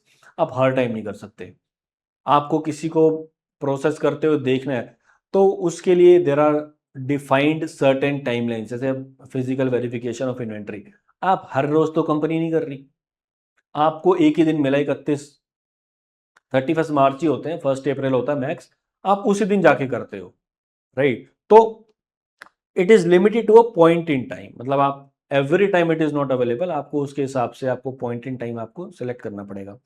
External confirmation में आप क्या करते हो sir, direct return response to the auditor from the third party लेते हो, 505 इससे deal करता है। रिकैलकुलेशन मतलब checking the mathematical accuracy of the documents और records, it may be perform manually और इलेक्ट्रॉनिकली, भाई एक्सेल में सारे फॉर्मूला आपको वही बोल रहा था मैं, आपको चेक करने हैं।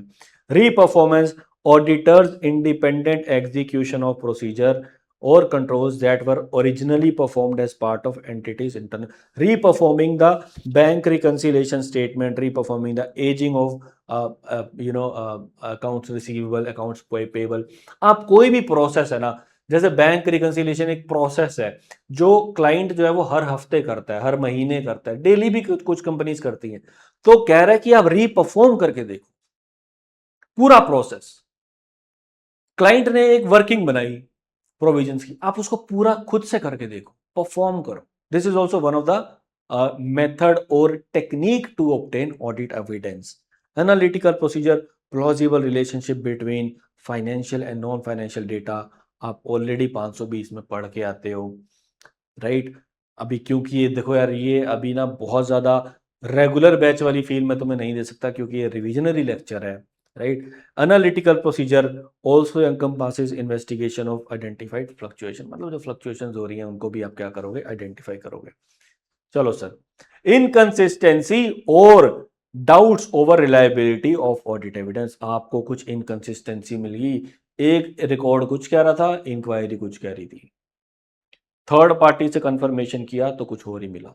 मतलब there are lot of inconsistency, there are lot of contradiction. उस केस में आपको क्या करना है, audit evidence obtain from one source is inconsistent with that of another, and auditor को डाउट है किस पे, रिलायबिलिटी पे।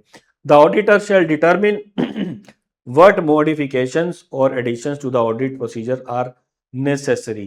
अब ऑफ कोर्स आपको एडिशनल ऑडिट प्रोसीजर परफॉर्म कर सकते हो, right, and share consider the effect of the matter if any on the other aspects. आपको रोबम भी आपको मॉडिफाई करना पड़ सकता है कि यार ये ऑडिट एविडेंस जो है वो कॉन्ट्राडिक्टरी है, और इसका कॉन्ट्राडिक्शन इतना हाई है कि मेरा तो रिस्क ऑफ मटेरियल मिसस्टेटमेंट हिल गया।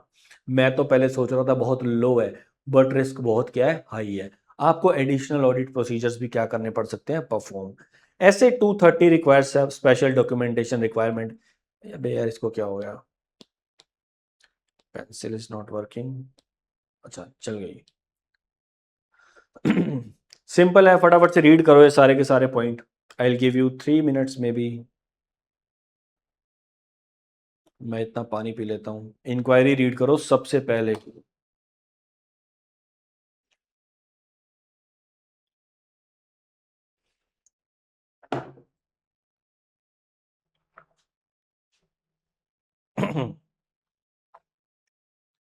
Inquiry is very simple, inspection observation, फटाफट से 30 सेकेंड्स मैक्स।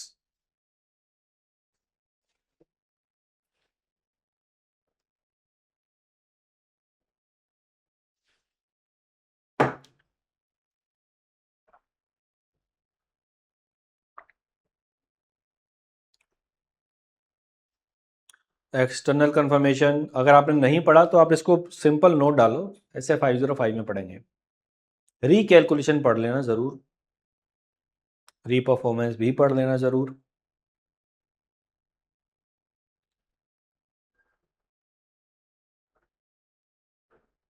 एनालिटिकल प्रोसीजर्स के लिए भी there is a separate entire standard defined.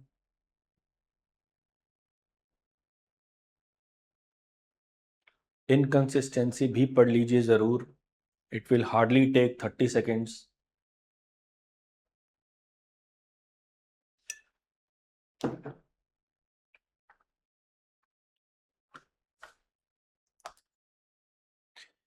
चलिए सर, आई होप आप सबने रीड कर लिए। Now let's move to the last part of this chapter, last major concept of this SA 500। Sir जब एक एंटिटी फाइनेंशियल स्टेटमेंट्स बनाती है ना, तो अब आप प्रैक्टिकली जब सीए बनोगे, प्रैक्टिकली देखोगे क्लाइंट कैसे फाइनेंशियल स्टेटमेंट्स बना रहा है, who is accountable for that. तो एक फाइनेंस एंड अकाउंट्स टीम होती है, कंट्रोलरशिप टीम होती है, मल्टीपल टीम्स मिलकर फाइनेंशियल स्टेटमेंट्स बनाती है। अल्टीमेटली ओनर्स किसका होता है, रिस्पॉन्सिबिलिटी होती है सीएफओ की। But there are certain matters जिसमें क्लाइंट को इंटरनल कोई बंदा नहीं होता हेल्प करने के लिए, नॉलेज देने के लिए, उसको बाहर से हायर करने पड़ते हैं। जैसे कि आपको एग्जांपल से समझाता हूं, provision for gratuity, provision for leave encashment, this is kind of liability for you. अब मुझे आज से 5 साल बाद, 10 साल बाद जब लोग रिटायरमेंट उनकी होगी, तो कितना पैसा उस टाइम पे मुझे उनको देना पड़ेगा, उसकी प्रेजेंट वैल्यू आज कितनी है, और उसका इस साल का खर्चा मुझे कितना बुक करना है, ये क्लाइंट को करना नहीं आता। ये स्पेसिफिक किसकी जॉब है, एक्चुअरीज की। इसी तरीके से डेप्रिसिएशन कैलकुलेट होता है सर। डेप्रिसिएशन कैसे कैलकुलेट होता है, यूजफुल लाइफ की बेस पे। सीए को, फाइनेंस टीम को इतना तो पता है कि बुक वैल्यू है, ये यूजफुल लाइफ है, डब्ल्यूडीवी क्या होता है, एसएलएम क्या होती है, बट अल्टीमेटली यूजफुल लाइफ कितनी है, प्लांट एंड मशीनरी की लाइफ 10 साल है या 8 साल है, या लोहे को कितना जंग लग चुका है, 3 साल है, ये क्लाइंट को नहीं पता। इसके लिए कौन होता है, इंजीनियर्स, चार्टेड इंजीनियर का सर्टिफिकेट लगता है sir, right. External legal council, sir GST का केस चल रहा है, 5 करोड़ की डिमांड आई हुई है, क्लाइंट को नहीं पता वो केस जीतेगा हारेगा, ये किसको पता है? एडवोकेट को। तो बहुत बार क्या होता है, क्लाइंट्स जब फाइनेंशियल स्टेटमेंट्स बनाते हैं तो उसमें कुछ एक्सपर्ट्स को यूज करते हैं, जिसको अपॉइंट कौन कर रहा है? मैनेजमेंट अपॉइंट कर रहा है। मैनेजमेंट ने अपॉइंट किया चार्टेड इंजीनियर को कि यूजफुल लाइफ निकालो मेरी प्लांट एंड मशीनरी की। मैनेजमेंट ने हायर किया एक्चुअरी को कि मुझे कितना प्रोविजन बनाना है बुक्स में, ये निकाल के दो। मैनेजमेंट ने हायर किया एडवोकेट को कि मुझे केस जीतना है हारना है जो भी है, मुझे बताओ क्या स्टेटस है मेरे केस का। ये सब कौन है? Management experts. जो किसने अपॉइंट करे हैं? मैनेजमेंट ने। क्या इनका फाइनेंशियल्स पे इंपैक्ट आएगा? बिल्कुल आएगा। क्या इनका फाइनेंशियल, देखो यार फाइनेंशियल स्टेटमेंट्स में जो फिक्स एसेट्स हैं, जो डेप्रिसिएशन है, वो डायरेक्टली किससे रिलेट करता है? यूजफुल लाइफ से। 1 करोड़ की मशीनरी की अगर लाइफ 10 साल है तो वो 10 लाख पर ईयर आपका डेप्रिसिएशन आएगा। 1 करोड़ की मशीनरी की अगर 2 साल की लाइफ है तो वो 50 लाख आएगा। Depreciation will be very as per useful life. ये सब कौन बता रहा है? Management expert. अब एज ऑडिटर आपकी क्या रिस्पॉन्सिबिलिटी है?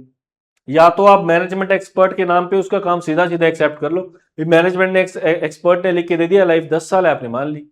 एक्चुअरी ने लिख के दे दिया कि सर इतना प्रोविजन बनना चाहिए, आपने मान लिया। क्या ये काम ऑडिटर का है क्या? अरे हमें इतना कोस्टिंग एफएम ये अकाउंटिंग क्यों पढ़ाई जा रही है? हमें भी ज्ञान है बॉस। जब एक्चुरियल रिपोर्ट के अंदर एक्चुरी प्रोविजन कैलकुलेट करता है तो उसमें बहुत सारे फाइनेंशियल मैनेजमेंट वाले लॉजिक्स यूज करता है। एट्रिशन रेट मार्केट से उठाता है, डिस्काउंट रेट उठाता है। अभी डिस्काउंट रेट तो सीए को भी पता है ना यार। तो कॉन्सेप्ट इज सिंपल। कॉन्सेप्ट कह रहा है जब मैनेजमेंट एक्सपर्ट का काम क्लाइंट ने यूज किया है तो ऑडिटर की रिस्पॉन्सिबिलिटी है 3 चीजें चेक कर ले।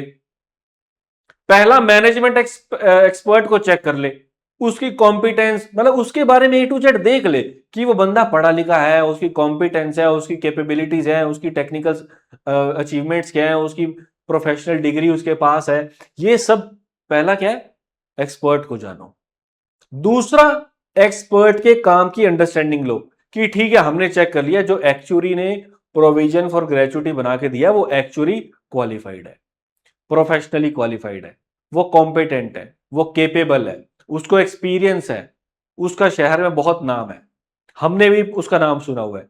बट दूसरा, अब वो काम जो कर रहा है उस काम को समझो, understand the work, understand the methods, understand everything जो एक्चुरी ने रिपोर्ट में यूज करा है कि कहां से उसने डिस्काउंट रेट उठाया, कहां से उसने एट्रिशन रेट उठाया, उसने कितनी लीव्स का बैकअप लिया एज बेस डेटा, फिर कैसे वर्किंग करी, क्या मल्टीप्लाई किया, क्या डिवाइड किया, ये ए टू जेड उसको समझो। मतलब 3 काम ऑडिटर को कर रहे हैं अगर वो मैनेजमेंट एक्सपर्ट का काम यूज कर रहा है। पहला, एक्सपर्ट को समझा। दूसरा, एक्सपर्ट के काम को समझा।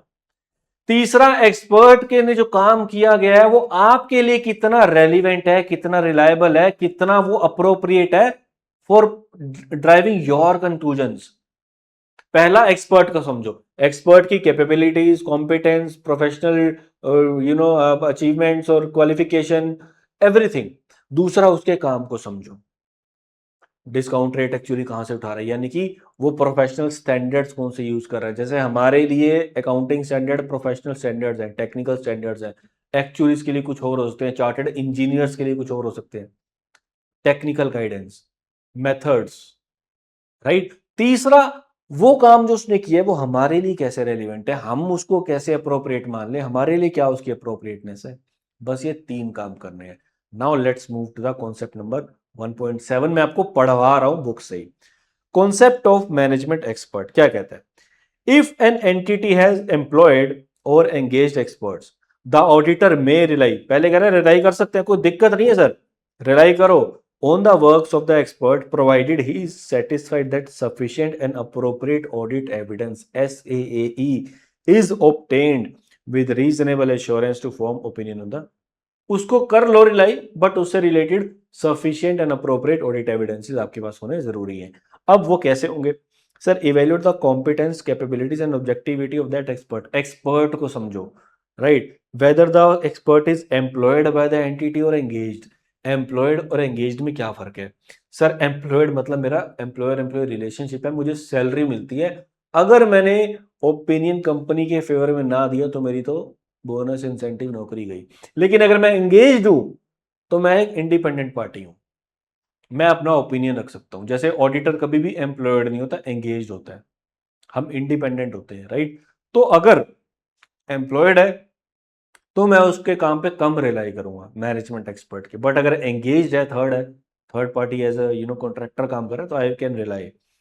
The extent to which management can exercise influence और कंट्रोल, मैनेजमेंट का उसके ऊपर कितना इन्फ्लुएंस है। कहीं वो मैनेजमेंट का कोई रिश्तेदारी तो नहीं है, कहीं वो मेरे सीएफओ का जो उसका बच्चा, उसकी बेटी बेटा तो नहीं है, राइट। इन्फ्लुएंस कितना है। ऑडिटर्स प्रीवियस एक्सपीरियंस, हमने भी उसका काम देखा हुआ है, हम जानते हैं, रिनाउंड फर्म है, रिनाउंड बंदा है, प्रोफेशनल है। Knowledge of experts, qualification, membership of a professional body. तो ये आप सब क्या कर रहे हो, आप competence, capability and objectivity of expert check कर रहे हो, राइट। कि उसकी एंगेज्ड है, एम्प्लॉयड है, राइट, उसका कितना उसके ऊपर इन्फ्लुएंस है, आपका प्रीवियस एक्सपीरियंस उसके बारे में क्या है, एंड उसकी क्वालिफिकेशन, मेंबरशिप, प्रोफेशनल बॉडी की, and everything about expert only. यहां मैं बी पॉइंट में बात कर रहा हूं, obtain and understanding of the work of the expert.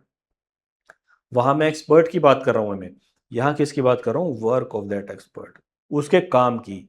Weather the auditor has expertise to evaluate work of that expert. एक second यार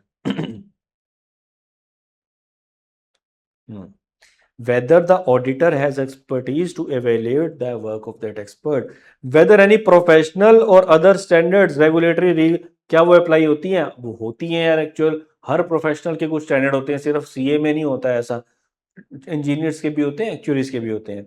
इवेल्युएट करो वो मेथड्स, एजम्पशंस जो कि मैनेजमेंट एक्सपर्ट ने यूज करी हैं। इवेल्युएट करो नेचर ऑफ इंटरनल और एक्सटर्नल डेटा जो उसने यूज किया है। एक्चुरियल वैल्यूएशंस कैसे होती हैं, क्लाइंट डेटा देता है एक्चुरी को कि यार हमारे 50 एम्प्लॉइज हैं, कोई 7 साल पुराना है, कितने इसमें से 5 साल पुराने हैं, कितने न्यू ज्वाइनी है, कितनी छुट्टियां ली हैं, कितनी पेड लीव है, कितनी सिक लीव है। उसके बेस पे वो कोई परमुटेशन कॉम्बिनेशन बिठाता है, डिस्काउंटिंग रेट उठाता है, एट्रिशन अब की 50 है तो आप ग्रो करोगे, और अब 50 में से 3 छोड़ के जाएंगे एक साल में, 6 अगले साल छोड़ के जाएंगे आप। ये सब परमुटेशन कॉम्बिनेशन मेथड्स इवैल्यूएशन वो जो लगाता है, assumptions लगाता है, हमें उसको इवैल्यूएट करना है कि क्या वो सही है या नहीं है। Evaluate the appropriateness of his work, relevance and reasonableness of experts finding and conclusion. Simple है, evaluating the relevance, completeness and accuracy of the source data used by expert.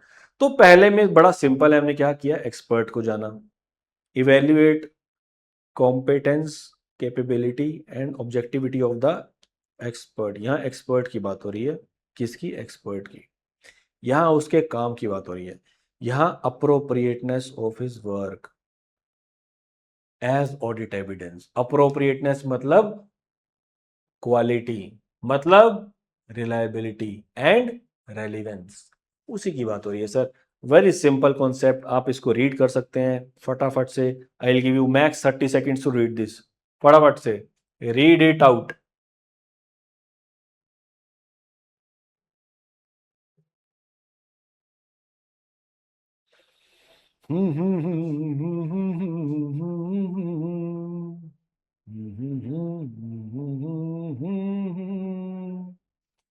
चलिए sir, now information to be used as audit evidence.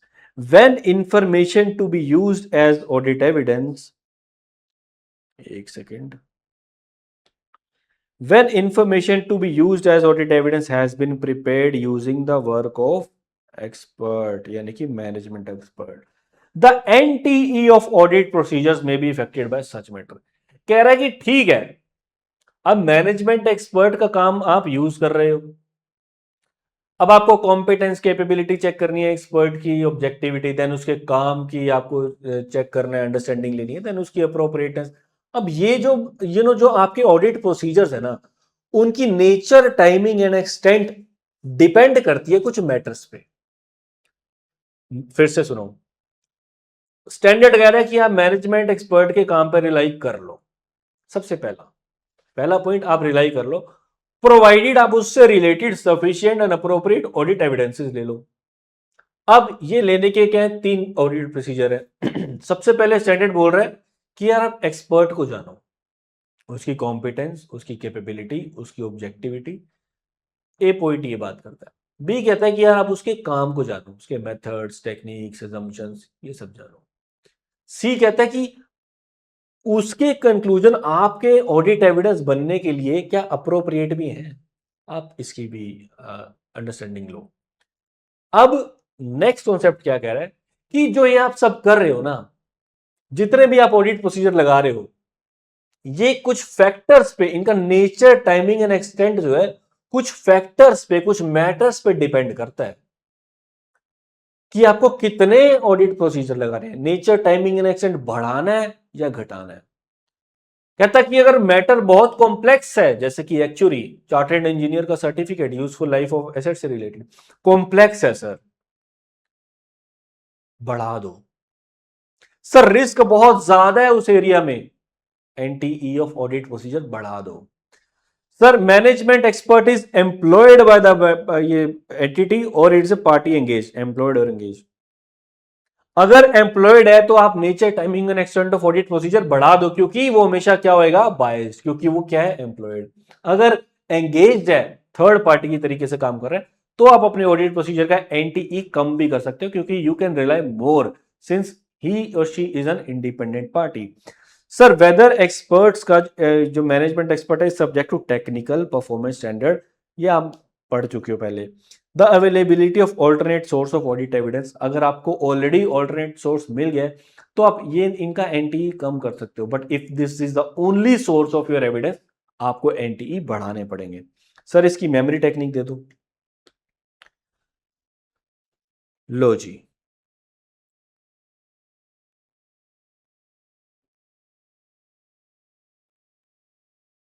Creta, Hyundai, Hyundai Creta, Creta is the SUV. अब क्रेटा, अगर आपको keyword याद रह जाता है, मतलब मेमोरी टेक्निक आपको अगर याद रहती है, तो you will be able to print these 5 points exactly in your exam, और ये याद रहेगा। This is my confidence in you, this is my guarantee. आपको बस इसकी प्रैक्टिस करनी है। Sir information to be used as audit evidence, nature, timing and extent, हम मैनेजमेंट का काम किस हद तक, एक्सपर्ट का काम कितना यूज करेंगे, डिपेंड करता है कुछ मैटर्स पे। 5 मैटर कौन से, क्रेटा। कॉम्प्लेक्सिटी ज्यादा कॉम्प्लेक्स है, nature, timing and extent of audit procedure बढ़ा दो। कॉम्प्लेक्स कम है, कम कर दो।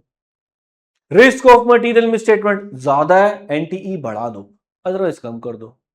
सी आर ई से क्या था, एम्प्लॉयड और एंगेज। एम्प्लॉयड है मतलब बाइज्ड है, बढ़ा दो एनटीई। एंगेज्ड है, घटा दो। C R E T, technical standards, technical standard. And A is alternative audit evidence. Very simple, CRET A, अपने मन में ध्यान से याद करो, you will never forget it. चलिए सर लेट्स देखो, पता क्या 4 नंबर का क्वेश्चन आएगा, 5 पॉइंट लिख दोगे, 4 के 4 नंबर मिलेंगे। स्टिल आगे बहुत सिंपल सिंपल पॉइंट्स हैं। I will give you quick walk through. The extent to which management can exercise control और इन्फ्लुएंस, अगर मैनेजमेंट उसको 100% कंट्रोल कर सकता है एक्सपर्ट को, तो आपको एनटीई बढ़ा देने, क्योंकि वो इन्फ्लुएंस हो जाएगा। The nature and extent of controls with in the entity, अगर एंटिटी के कंट्रोल्स ही वीक हैं, देखो यार पता है क्या है, मैं तुम्हें कुछ पॉइंट बता रहा हूं, ये कॉम्प्लेक्सिटी, रोमम, कंट्रोल, कुछ पॉइंटर ऐसे हैं, ऑल्टरनेटिव सोर्स, साला कहीं भी चिपका दो। जहां भी nature, timing and extent of audit procedure की बात होगी ना, अक्रॉस ऑडिट बोल रहा हूं, कहीं भी चिपका दो, फिट हो जाएंगे ये पॉइंट, 4 पॉइंट बताना मत किसी को, कहीं भी फिट हो जाएंगे। जहां फंस जाओ ना, जहां क्वेश्चन आया related to nature, timing and extent of audit procedure से रिलेटेड, वहां आपका रोमम, कॉम्प्लेक्सिटी ऑफ मैटर, इसमें मटीरियलिटी भी जोड़ दो, मटीरियलिटी, उसके अंदर ये कंट्रोल्स, ऑल्टरनेटिव सोर्सेस, चिपका देना बॉस। अगर नहीं आता तो you have to make sure, अगर स्पेसिफिक पॉइंट याद है तो वही लिखने हैं, बट अगर नहीं आता तो इसका साथ लेके एटलीस्ट ना, होगा क्या कि एग्जामिनर ये नहीं सोचेगा कि यार इसको आता नहीं है। वो ये हो सकता है एक आधा स्पेसिफिक पॉइंट तो मिस कर दो, 4 में से 3 दे दे, 2.5 दे दे, बट 2.5 3 जरूर देगा। चलिए sir, auditors previous experience of the work with that expert, nature scope and objective of the management expert का work, and auditor knowledge. Simple है यार ये, अब you know read it all these points, these are very simple points, फटाफट से read करो Creta को दिमाग में रखते हुए।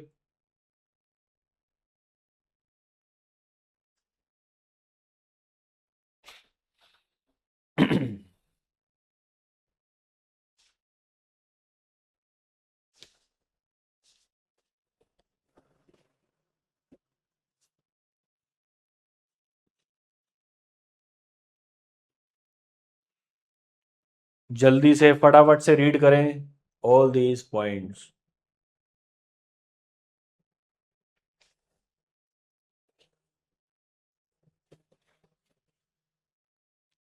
Shall we move ahead?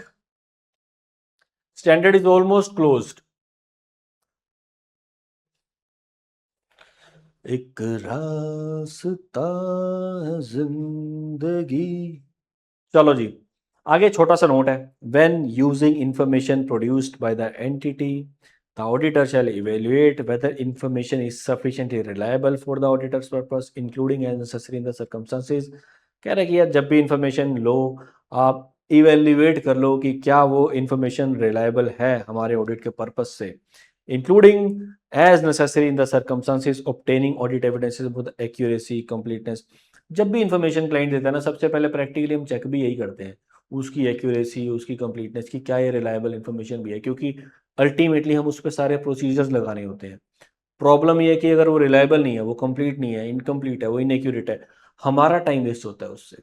हम सारे ऑडिट प्रोसीजर्स लगा चुके होते हैं, then we get to know कि अरे तो इनकम्प्लीट है, total waste of time. Better है, नोट में स्पेशल लिखा हुआ है, जब भी आपको इन्फॉर्मेशन कोई प्रोड्यूस करे एंटिटी, आप एक बार उसकी रिलायबिलिटी चेक कर लो, कंप्लीटनेस एक्यूरेसी चेक कर लो, इवेल्युएट कर लो whether the information is sufficiently precise and detailed for the हमारे पर्पस के लिए, वो क्या वो डिटेल जितनी हमें चाहिए उतनी है, जितना प्रिसाइज चाहिए उतना है। Simple point, basic point. चलिए sir, this was all about this essay 500। Now my dear friends, let me conclude let me conclude what we have studied till now. Sir, audit evidence क्या होता है? Any information use by the auditor, any information use by the auditor in arriving at conclusion upon which his opinion is based. Sir, source के base पे 2 type की होती है, internal external है। Nature के बेस पे 3 टाइप की होती है, ओरल, डॉक्यूमेंट्री और विजुअल। चलिए सर, इसके बाद हमने पढ़ा मेन कॉन्सेप्ट। मेन कॉन्सेप्ट क्या था सर? हम बहुत से चैप्टर से पढ़ते हुए आ रहे थे कि एक ऑडिट एविडेंस सफिशिएंट होना चाहिए, अप्रोप्रिएट होना चाहिए। हमने ध्यान से पढ़ा सफिशिएंसी एंड अप्रोप्रिएटनेस क्या होता है। सफिशिएंसी मतलब क्वांटिटी, 3 फैक्टर से अफेक्ट होती है MRP, materiality, risk of material misstatement and population, right sir. इसके बाद हम आ गए थे अप्रोप्रिएटनेस पे। अप्रोप्रिएटनेस का मतलब सिंपल था, क्वालिटी किस 2 कंपोनेंट से मिला के बनती है? रेलिवेंस से एंड रिलायबिलिटी से। रिलायबिलिटी से रिलेटेड सर हमने कुछ जनरलाइजेशंस पढ़ी, जनरल अजम्पशंस पढ़ी कि original is more reliable than the photocopy, document is more reliable than oral, and direct obtain किया गया हुआ is more reliable than the indirectly obtain किया गया हुआ।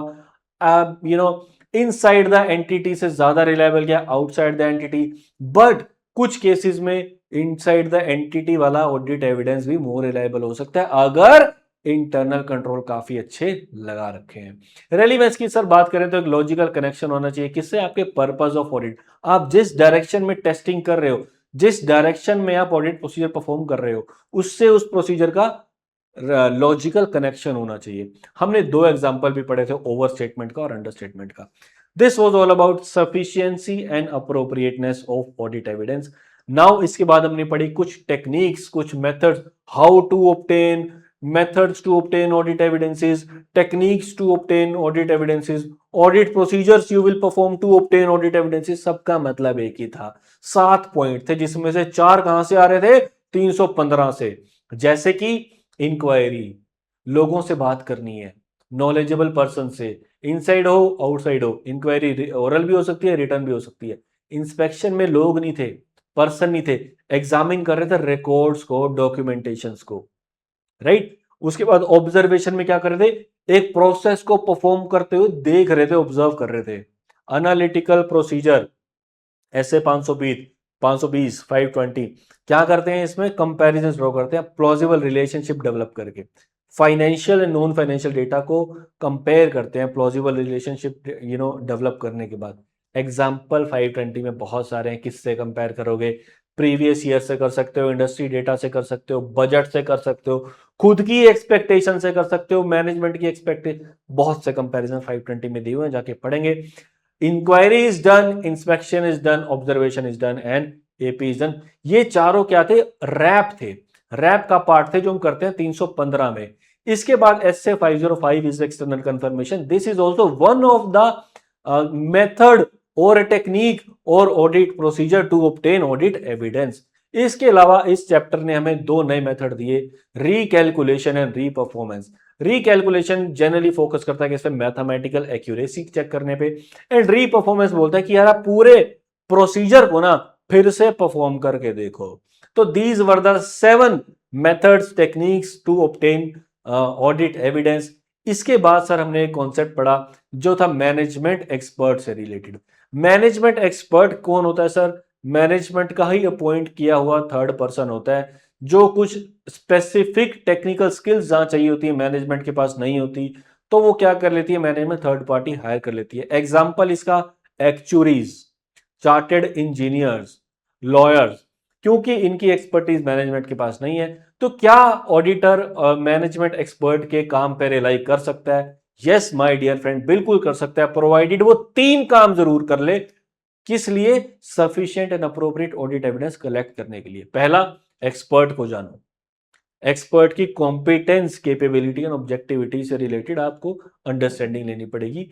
एंड दूसरा, अंडरस्टैंड द वर्क, जो मैनेजमेंट एक्सपर्ट ने काम किया उसके काम को समझो। क्या उसने टेक्निक्स यूज किए हैं, क्या उसने मेथड्स यूज करे हैं, क्या उसने assumptions लिए हैं, क्या उसने टेक्निकल स्टैंडर्ड्स को फॉलो किया है अगर एप्लीकेबल है तो।